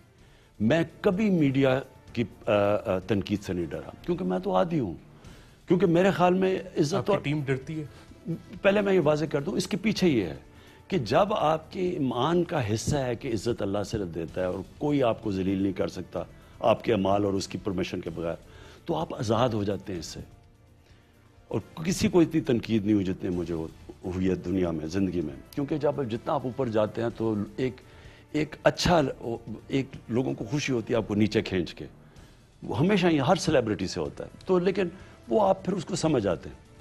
پرابلم کیا ہوتا ہے مجھے، جب گورنمنٹ کے اندر جب پروپیگنڈا کیا جاتا ہے، جب فیک نیوز دی جاتی ہے۔ اب میں چائنا جا رہا ہوں، ہم ملک کو بچا رہے ہیں، ہمارے پاس پیسے نہیں ہیں، ہمارے پاس فورن ایکسچینج کے ڈیفالٹ کر رہے ہیں، ہم چائنا جا رہے ہیں ان سے سارے پیسے مانگنے کے لیے۔ ایک تو میرے لیے یہ بہت بڑا عذاب، یعنی میں نے کو جتنا کل کیا ہے ان 2 سالوں میں پیسے مانگنے کے لیے۔ دیکھیں، اپنوں سے پیسے اکٹھے کرنا، اپنے لوگوں سے ہاسپٹل بنانے کے لیے، پاکستانیوں سے پاکستان ہاسپٹل، وہ مجھے نہیں تکلیف ہوتی، لیکن آپ پرائے سے جب پیسے مانگتے ہیں مجھے بڑی شرم آتی ہے۔ تو چائنا ہم جا رہے تھے پیسے لینے کے لیے، اس دن جہاز میں ہم بیٹھے ہیں، 2 مین پیپرز کی ہیڈ لائن کہ عمران جا رہا ہے سی پیک کو ریویو کرنے کے لیے۔ اب انہیں پتا تھا کہ چائنیز کے لیے کتنا سینسٹیو ہے۔ جیسے ہی ہم وہاں پہنچے، وہاں ایمبیسڈر نے کہا جی وہ بڑے اپسیٹ ہیں، چائنا پہنچے آپ پیسے مانگنے جا رہے ہیں۔ انہوں نے کہا جی یہ دیکھیں آپ کے اخباروں میں نکلے، وہ بڑے سینسٹیو ہیں۔ اب مجھے یہ بتائیں کہ یہ ملک کا مسئلہ ہے، ایک فیک نیوز، کوئی اس میں سچ نہیں تھا، فیک نیوز اپنے ملک کو نقصان پہنچانے کے لیے اس طرح۔ اچھا جی IMF نے کہہ دیا کہ روپیہ جا رہا ہے 185 پہ، ہم روپے کو کنٹرول کرنے کی کوشش کر رہے ہیں کیونکہ ہمارے پاس ریزروز نہیں ہیں، اور فیک نیوز، میں اس کے اگینسٹ ہوں۔ اب اس کے اور پھر یہ ذاتی اٹیک، جی عمران خان کی طلاق ہونے لگی ہے، ٹی وی پہ بیٹھ کے کہہ رہے، ملک کے پرائم منسٹر سے بات کر رہے ہیں، عمران خان سیلیبریٹی نہیں ہے، ملک کے پرائم منسٹر کو آپ یہ کہہ رہے ہیں۔ اور میں نے کیا کیا، میں نے جا کے وہ پیمرا کو کہا، اور پھر میں نے وہ جا کے اسٹے آرڈر لے لیا، کوئی سزا بھی نہیں ملی۔ یہی انگلینڈ میں کسی پرائم منسٹر کے اوپر کوئی کہے، پھر کہے جی اس نے CDA کا چیئرمین چینج کر دیا کیونکہ وہ عمران اپنی وہ چیزیں ریگولرائز کرا رہا تھا، یعنی غلط کام کر رہا تھا ملک کا پرائم منسٹر۔ یہ انگلینڈ میں کوئی میرے خلاف کہتا، میں پرائم منسٹر ہوتا، آپ کو ملینز آف ڈالرز کے ڈیمیجز ملنے تھے۔ تو میں وہ بات کر رہا ہوں کہ ایک ہے فریڈم آف سپیچ، ایک ہے پروپیگنڈا، ایک ہے ملک کو ڈیمیج کرنے والا پروپیگنڈا، ایک ہے ملک کی آپ وزیر کی، ایک وزیر کو آپ کہہ رہے ہیں جی یہ ٹیکس نہیں دیتا، ہم ٹیکس اکٹھے کوشش کر رہے ہیں، اس نے اپنی ٹیکس ساری ریٹرنز دکھا دی۔ یہ ڈیمیج کرتی ہیں یہ ساری دنیا میں۔ میں لی کوان یو کا پڑھ رہا تھا، جب سنگاپور کے اندر جب وہ پرائم منسٹر بنا، کوئی بھی ان کے وزیر کے اگینسٹ کہتا تھا، وہ کہتا تھا فوری طور پہ عدالت میں جاؤ اور اپنے آپ کو کلیئر کرو۔ تو ہمیں کوئی فورم ہونا چاہیے کہ یہ جس طرح کی فیک نیوز آتی ہیں جو ڈیمیج کرتی ہیں ملک کو، یہ بالکل فریڈم آف سپیچ نہیں ہے، یہ بالکل ڈیموکریسیز کے اندر اس کی اجازت نہیں ہے۔ میں صرف اس کے اوپر آبجیکٹ کرتا ہوں۔ اچھا پرائم منسٹر صاحب، بینگ دا چیف ایگزیکٹو کافی مشکل کام ہے، 22 کروڑ لوگوں کی ذمہ داری، آپ ایک اسپورٹس مین بھی رہے ہیں، آج کل ریلیکس کیسے کرتے ہیں آپ؟ آج کل 2 سال میں آپ کو یہ بتاؤں، 2 سال میں میں نے 5 ڈنرز اپنے گھر کے باہر کھائے ہیں۔ یہاں سے آتا ہوں گھر سے سیدھا آفس سے گھر، ایک میں نے چھٹی نہیں لی۔ کوئی میں نے پرائیویٹ ٹرپ، جس طرح نواز شریف کی کوئی 24 لنڈن کی ٹرپس تھی پرائیویٹ، آصف زردار کی 50 صرف دبئی کی ٹرپس تھیں پرائیویٹ، کوئی پرائیویٹ ٹرپ نہیں۔ کام کرتا ہوں، گھر جاتا ہوں اور آفس آتا ہوں۔ شام کو میں اس لیے بھی نہیں نکلتا کیونکہ میں چاہتا ہوں لوگ تنگ نہ ہو، کیونکہ وہ سیکیورٹی کے لیے وہ سڑک بند کریں گے، لوگ اپسیٹ نہ ہو، میں گھر میں رہتا ہوں۔ صرف میرا جو ریلیکس کرتا ہوں گھر جا کے، گھر میں ریلیکسیشن، پڑھتا ہوں کتابیں بھی کئی دفعہ، وہ ریلیکس کرتا ہوں۔ بس میں اور میری بیوی ہم اکٹھے ہوتے ہیں بس، اور اس کے علاوہ ذکر کیا، لاسٹ کتاب آپ نے کون سی پڑھی ہے یا پڑھ رہے ہیں؟ میں نے لاسٹ ایک بڑی اچھی، اس کا مجھے ایک بیسکلی ہسٹری تھی اسلام کی، جو ہماری رائز اینڈ فال، یعنی یہ بڑا ضرور دیکھیں، تاریخ ضرور پڑھنی چاہیے انسانوں کی، کیونکہ وہ آپ کو بتاتا ہے کس وجہ سے ایک وقت مسلمان کا سویلائزیشن اوپر گیا تھا اور پھر کیا وجوہات تھی جو ہمارے سویلائزیشن نیچے آیا۔ تو وہ میں نے لاسٹ پڑھ، بلکہ میں نے ٹویٹ بھی کی تھی۔ ابھی بھی ایک اور میں کتاب پڑھ رہا ہوں صوفیزم کے اوپر۔ میں زیادہ اس کے اوپر اس لیے پڑھتا ہوں کیونکہ دیکھیں، میں علامہ اقبال کا میرے خیال میں بہت بڑے، ہمیں انشاءاللہ اپنے کورسز میں بھی لے کے آ رہے ہیں، انہوں نے اسپریچول ڈیموکریسی کی بات کی تھی کہ پاکستان کا جو انہوں نے پکچر کیا اسپریچول ڈیموکریسی، مجھے شروع میں نہیں سمجھ آتی تھی کیا مطلب ہے اسپریچول ڈیموکریسی۔ آہستہ آہستہ میں نے ریئلائز کیا کہ ان کا مقصد کیا تھا۔ اسپریچول ڈیموکریسی کا اصل میں مقصد، سارے اللہ کے جو پیغمبر تھے، وہ سارے اللہ کے پیغمبر ان کو کہیں نہ کہیں اقتدار ملا، حضرت موسیٰ کو، ہمارے نبی صلی اللہ علیہ وسلم، حضرت سلیمان کو، تو اقتدار تو ان کو بھی ملا تھا، لیکن انہوں نے اقتدار اور ایک انسانیت کے لیے لیا، ایک انصاف کے نظام، اور مخلص تھے، کوئی ذات کے لیے نہیں وہ آئے تھے۔ یہاں جو میں نے دیکھا اپنی پارلیمنٹ میں، اگر میں یہ کہوں کہ ہم اسی اسپریچول ڈیموکریسی سے بالکل دوسری اینڈ پہ چلے گئے ہیں کہ آپ اپنے چوری بچانے کے لیے ملک کو، ڈیموکریسی کو استعمال کر رہے ہیں۔ دیکھیں، ہمیں آہستہ آہستہ اپنی ملک کو ٹھیک کرنا جو ہوگا، جو کوالٹی آف ہمارے لوگ اسمبلی میں آتے ہیں ان کو آہستہ آہستہ ہمیں ٹھیک کرنا ہوگا۔ اس میں پبلک، اس میں بڑی چیزیں چاہیے، لیکن جب تک آپ کے پاس وہ لوگ نہیں آئیں گے اسمبلیوں میں جو اپنے ملک کا سوچیں گے بجائے اپنی ذات کا۔ اسپریچول ڈیموکریسی کا مطلب یہ ہوتا ہے کہ انسان مخلص ہوتا ہے، انسان سوچتا ہے کہ میں بڑا اللہ نے مجھے موقع دیا ہے، بڑی ذمہ داری دی ہے، تو میں اپنی قوم، یہاں غربت اتنی زیادہ، لوگوں کی میں خدمت کروں بنسبت کہ میں اپنا سوچنا شروع ہو جاؤں۔ یہ بہت بڑا ہمیں جو موو کرنا ہے نا، جو ہماری ڈیموکریسی ادھر سے پیچھے چلی گئی ہے ویژن سے، ہمیں واپس اس ویژن کی طرف آنا ہے۔ پرائم منسٹر صاحب نے کہا کیونکہ زیادہ ٹائم شام کو گھر پہ گزرتا ہے، تو گھر میں بھی سیاست ڈسکس ہوتی ہے؟ بڑی کم، یعنی کون آدمی ہے جو اپنی بیوی سے بات نہیں کرتا؟ میں بالکل سجیسٹ کرتا ہوں کہ یہ پرابلمز ہیں، یہ ہیں، وہ ہیں، اور مجھے بڑے اچھے ان کے بیلنسڈ ویوز ملتے ہیں، لیکن زیادہ اور ہیں کیونکہ وہ تو بالکل ہی دنیا سے ریمووڈ ہیں، وہ تو اور طرح دیکھتی ہیں دنیا کو، تو ریلیکس گھر میں کرتا ہوں، بس سکون گھر میں آتا ہے۔ آپ کے جو بطور چیف ایگزیکٹو فیصلے ہیں، آپ کے مذہبی عقائد سے انفلوئنس ہوتے ہیں، ایڈمنسٹریٹو یا پولیٹیکل ریالٹیز سے ڈریون ہوتے ہیں؟ سب کچھ، لیکن مینلی میں آخر میں فیصلہ یہ کرتا ہوں، اپنی ذات کو پہلے نکالتا ہوں، اپنے لائکس اور ڈس لائکس بالکل باہر نکال دیتا ہوں، فیصلہ کرتا ہوں کہ میری ملک کی بہتری کیا ہے، اور میرے ملک کی بہتری، میرے غریب کی بہتری کیا ہے۔ میں جو بھی فیصلہ کرتا ہوں، مثلا اب کنسٹرکشن ہے، اس میں روزگار ملے گا، ہم غربت کم ہوگی۔ ہمارا جو سارا احساس پروگرام ہے پاکستان کی تاریخ میں پہلی دفعہ، کیسے ہم غریب کا بہتر کریں گے۔ دیکھیں، بیسکلی میں آپ کو بتاتا ہوں کہ میں فرق کیسے ہوں۔ میں یہ بلیو کرتا ہوں کہ ایک فلاحی ریاست کی وجہ سے ایک قوم خوشحال ہوتی ہے، جو کہ مدینہ کی ریاست میں تھی، پیسہ تو ان کے پاس نہیں تھا، تو دوسرے لوگ کہتے ہیں جی پہلے قوم خوشحال ہوتی ہے پھر فلاحی ریاست بنتی ہے۔ میں یہ سمجھتا ہوں کہ اللہ کی برکت تب آتی ہے جب آپ ایک انسانیت کی ایک ریاست میں، فلاحی ریاست یعنی اپنے نچلے طبقے کی قدر کرتے ہیں۔ اور چائنا کا جو ایکسپیرنس ہے وہ یہ ہے کہ انہوں نے جب 70 کروڑ لوگوں کو غربت سے نکالا، تب وہ ایک بڑی پاور بنے۔ پرائم منسٹر صاحب، ایک گلوبل سکسیس سٹوری میں آپ کا ذکر آ رہا ہے اور لوگ یہ جاننا بھی چاہ رہے ہیں، سمجھنا چاہ رہے ہیں۔ ایک تو آپ نے بتایا کہ بیسک جو چیز ڈرائیو کرتی ہے آپ کی ڈیسیژن میکنگ کو، کرونا پینڈیمک ہے، اس میں جو ڈیسیژن میکنگ آپ نے کی ہے، اس میں جو ڈرائیونگ فورس تھی، کیا اس میں بھی یہی تھا؟ اور جو سٹرکچرز اس میں آپ نے بنائے، مثلا لوکس کا بھی آیا، اس میں بھی ایک آپ نے نیا سٹرکچر بنایا، اور کمیونیکیشن آپ خود بھی کافی گائیڈ کرتے ہیں اپنے حکومت کو، حکومتی ترجمانوں کو، کتنا اہم رول اس میں کمیونیکیشن اسٹریٹجی نے آپ کی پلے کیا؟ دیکھیں، جب کرونا آیا نا تو سمپل چیز یہ تھی کہ لوگ سارے دیکھ رہے تھے یورپ کو، اسپین کو دیکھ رہے تھے، اٹلی کو، وہاں لوگ مر رہے تھے، وہاں پھیلتی جا رہی تھی، وہ کیسز بڑھتے جا رہے تھے، یہاں پینک کر گئے، گھبرا گئے لوگ، اور پریشر ایک دم پڑ گیا کہ کیونکہ وہاں انہوں نے لاک ڈاؤن کیا، یہاں بھی کرو، اور بڑی تنقید شروع ہو گئی۔ سندھ کی گورنمنٹ نے اپنا سٹیپ لے لیا، انہوں نے اسٹرکٹ لاک ڈاؤن کیا، اور ساری جگہ سے میرے پہ پریشر پڑ گیا کہ میں ان کی طرف چلوں۔ میں نے کیوں نہیں کیا؟ میں نے اس لیے نہیں کیا کیونکہ میرا سب سے پہلا خیال گیا کہ جو ہمارے دہاڑی دار، ہمارے جو یہ چھابڑی والے، جو غریب، جو کماتے ہیں اور ان کے گھر کو کھانا ملتا ہے، یہ انفارمل سیکٹر ہے، ہمارے پاس ان کا کوئی ریکارڈ بھی نہیں ہے۔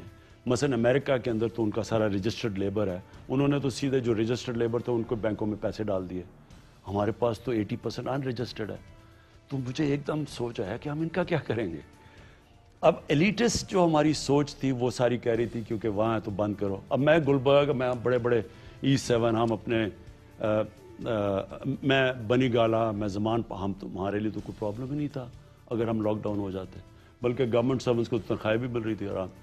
لیکن ایک معاشرہ جب اس طبقے کا نہیں سوچتا جو پہلے ہی بڑی مشکل زندگی گزار رہا ہے، میرے خیال میں اللہ کا عذاب آتا ہے اس پہ۔ اور میرے خیال میں، میرا یہ ایمان ہے، ہاں ہم نے قدم بڑے اٹھائے، ہماری NC نے بڑے اچھے فیصلے کیے، ہم نے ہر روز بیٹھ کے ایڈوائز لیا, ایکسپرٹ اوپینین لیا, لیکن پھر بھی ایک ایکس فیکٹر تھا. ہم جو بھی کر لیتے آج یہ ایکسپلین نہیں کر سکتے کہ اللہ نے کتنا کرم کیا.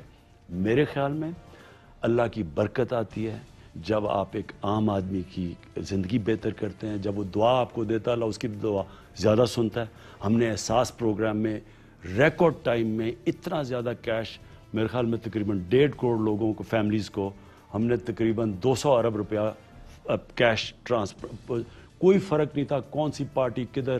سب سے زیادہ سندھ کے صوبے میں دیا, حال ہمارے وہاں گورنمنٹ نہیں تھی, لیکن ہم نے صرف میرٹ پہ دیا.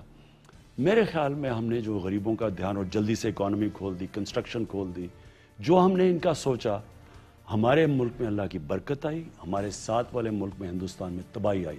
یہ جو آج میں بات کر رہا تھا ٹائم میگزین میں جو آیا ہے آرٹیکل, آپ پڑھیں تو صحیح کہ وہاں کیا حالات ہوئے, کیونکہ انہوں نے سوچے سمجھے بغیر 4 گھنٹے کے کرفیو میں ملک بند کر دیا. وہ بیچارے غریب لوگ 100 میل چل کے جا رہے ہیں, ٹرانسپورٹ بند, وہ بچے عورتیں جا رہے ہیں, یعنی جو تباہی.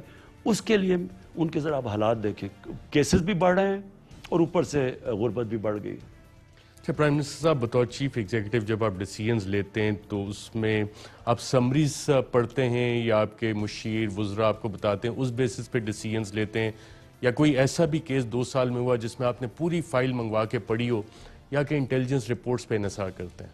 سب کچھ, سب ڈپینڈ کرتا ہے. دیکھیں ہر کیس کتنا سیریس ہے.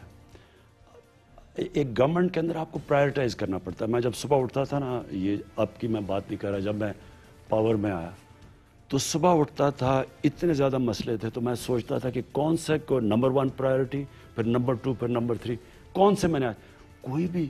شروع میں تو ہم, یعنی میں جب گھر جاتا تھا شروع کے دنوں میں یقین کرو کہ میں اتنا تھکا ہوا ہوتا تھا مینٹلی, میرے میں اتنا ٹائم ہی نہیں ہوتا, مشکل سے کھانا کھاتا تھا اور سو جاتا تھا, یعنی اتنا ایگزاسٹ. کیونکہ ایک ایریا کے اندر جب پریزنٹیشن لیتا تھا, وہ پی آئی کی پریزنٹیشن تھا, وہاں ڈپریشن, اکانومی کا سنتے تھے تو ادھر مشکل, قرضے کدھر دینا ہے, لائبلٹیز کدھر. سو پھر میں نے اپنے ذہن کو میں نے ریئلائز کیا کہ یہ تو میں بالکل کچھ نہیں کر سکوں گا. پھر میں پریزنٹیشن, پھر پرائرٹائز کیا کہ یہ ہمارے سب سے بڑے ایشوز ہیں, ان کو پہلے ڈیل کرتے ہیں. اس لیے کئی ایریاز نیگلیکٹ ہو گیا. مثلا سپورٹس, سب سے آسانی تو میں سپورٹس ٹھیک کر سکتا ہوں, لیکن وہ سپورٹس بیک برنر پہ چلے گی. جب اتنے بڑے بڑے اس سے اور ملک کے مسئلے تھے تو وہ پھر پیچھے جانے شروع. تو بیسکلی آپ کی کوشچن کا جواب یہ ہے کہ آپ پرائرٹائز کرتے ہیں, کہ آپ دیکھ لیتے ہیں. مثلا میں نے کنسٹرکشن کو پرائرٹائز اس لیے کیا کیونکہ اس میں سب سے زیادہ نوکریاں, ویلتھ کریشن, گروتھ ریٹ, قرضے واپس کرنے کی ہمارے میں طاقت آئے گی, تو اس کو پرائرٹائز کر لیا. اسی طرح میں اسمال اور میڈیم انڈسٹری کو پرائرٹائز کرنے لگا ہوں, کیونکہ سب سے زیادہ اس کے بعد امپلائمنٹ وہاں آئے گی. وہ اصل میں تو اسمال اور میڈیم انڈسٹری, اب وہ اگلا میرا ہے کہ اس کو بھی میں لے رہا ہوں, ٹورزم لے رہا ہوں. اس طرح جو ہمارے ملک کے کی سیکٹرز ہیں ان کو پرائرٹائز کر رہا ہوں. اچھا پرائم منسٹر صاحب, آپ کے بارے میں کہا جاتا ہے کہ آپ ہیلتھ فریک بھی ہیں. آج کل جاگنگ کتنے کلومیٹر کر رہے ہیں اور اینکلز پہ ویٹ کتنا پہن رہے ہیں؟ بالکل 2 سال میں میری ایکسرسائز بالکل کم ہو گئی. How do you maintain your self? بڑی مشکل سے, پیٹ میرا پہلی دفعہ زندگی میں نکل رہا ہے. مشکل ہے کیونکہ وہ دیکھیں, اگر میں عموماً میں صبح کرتا تھا, اب میں صبح زیادہ ایکسرسائز کروں تو میرے میں وہ یعنی مجھے الرٹ ہونا پڑتا ہے مینٹلی. میں افورڈ نہیں کر سکتا کہ میں تھک جاؤں دوپہر تک. سو اس لیے میں نے شروع میں کرتا تھا, میں دوپہر کو میں اس طرح کانسنٹریٹ نہیں کر سکتا تھا, اس لیے میں اب ایکسرسائز اتنی نہیں کرتا.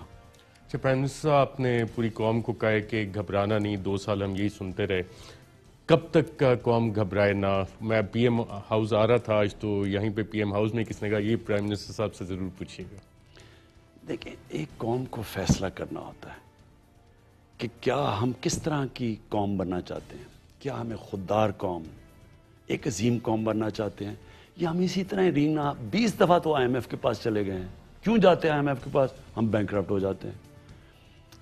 ہمیں فیصلہ کرنا ہے کہ کیا اس قوم نے ایک خوددار, ایک قوم مثال بننا تھا دنیا کے اندر, کیا وہ بننا ہے؟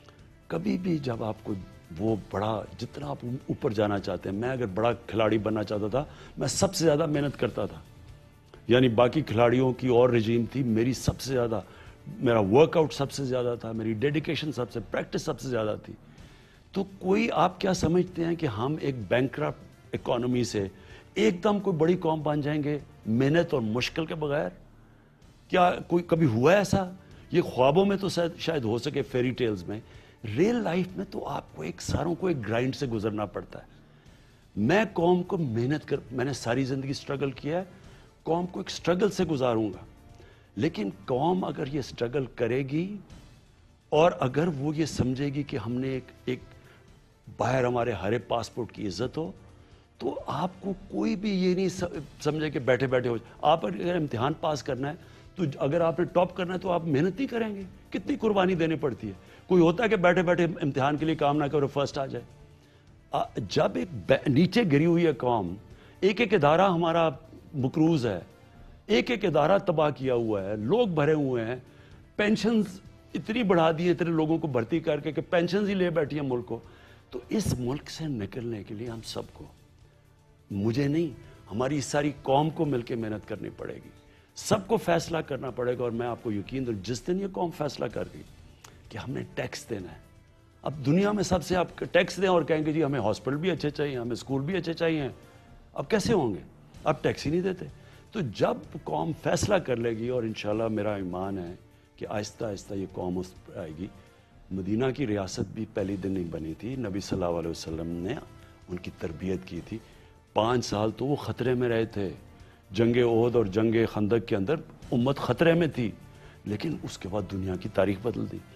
تو کتنی دیر لگے کہ میں نہیں کہہ سکتا, لیکن اس راستے پہ ہم نکل چکے ہیں. وزیر اعظم پاکستان, بہت شکریہ پروگرام میں شرکت کرنے کا. ناظرین, آج کے پروگرام میں اتنا ہی, اجازت دیجیے گا.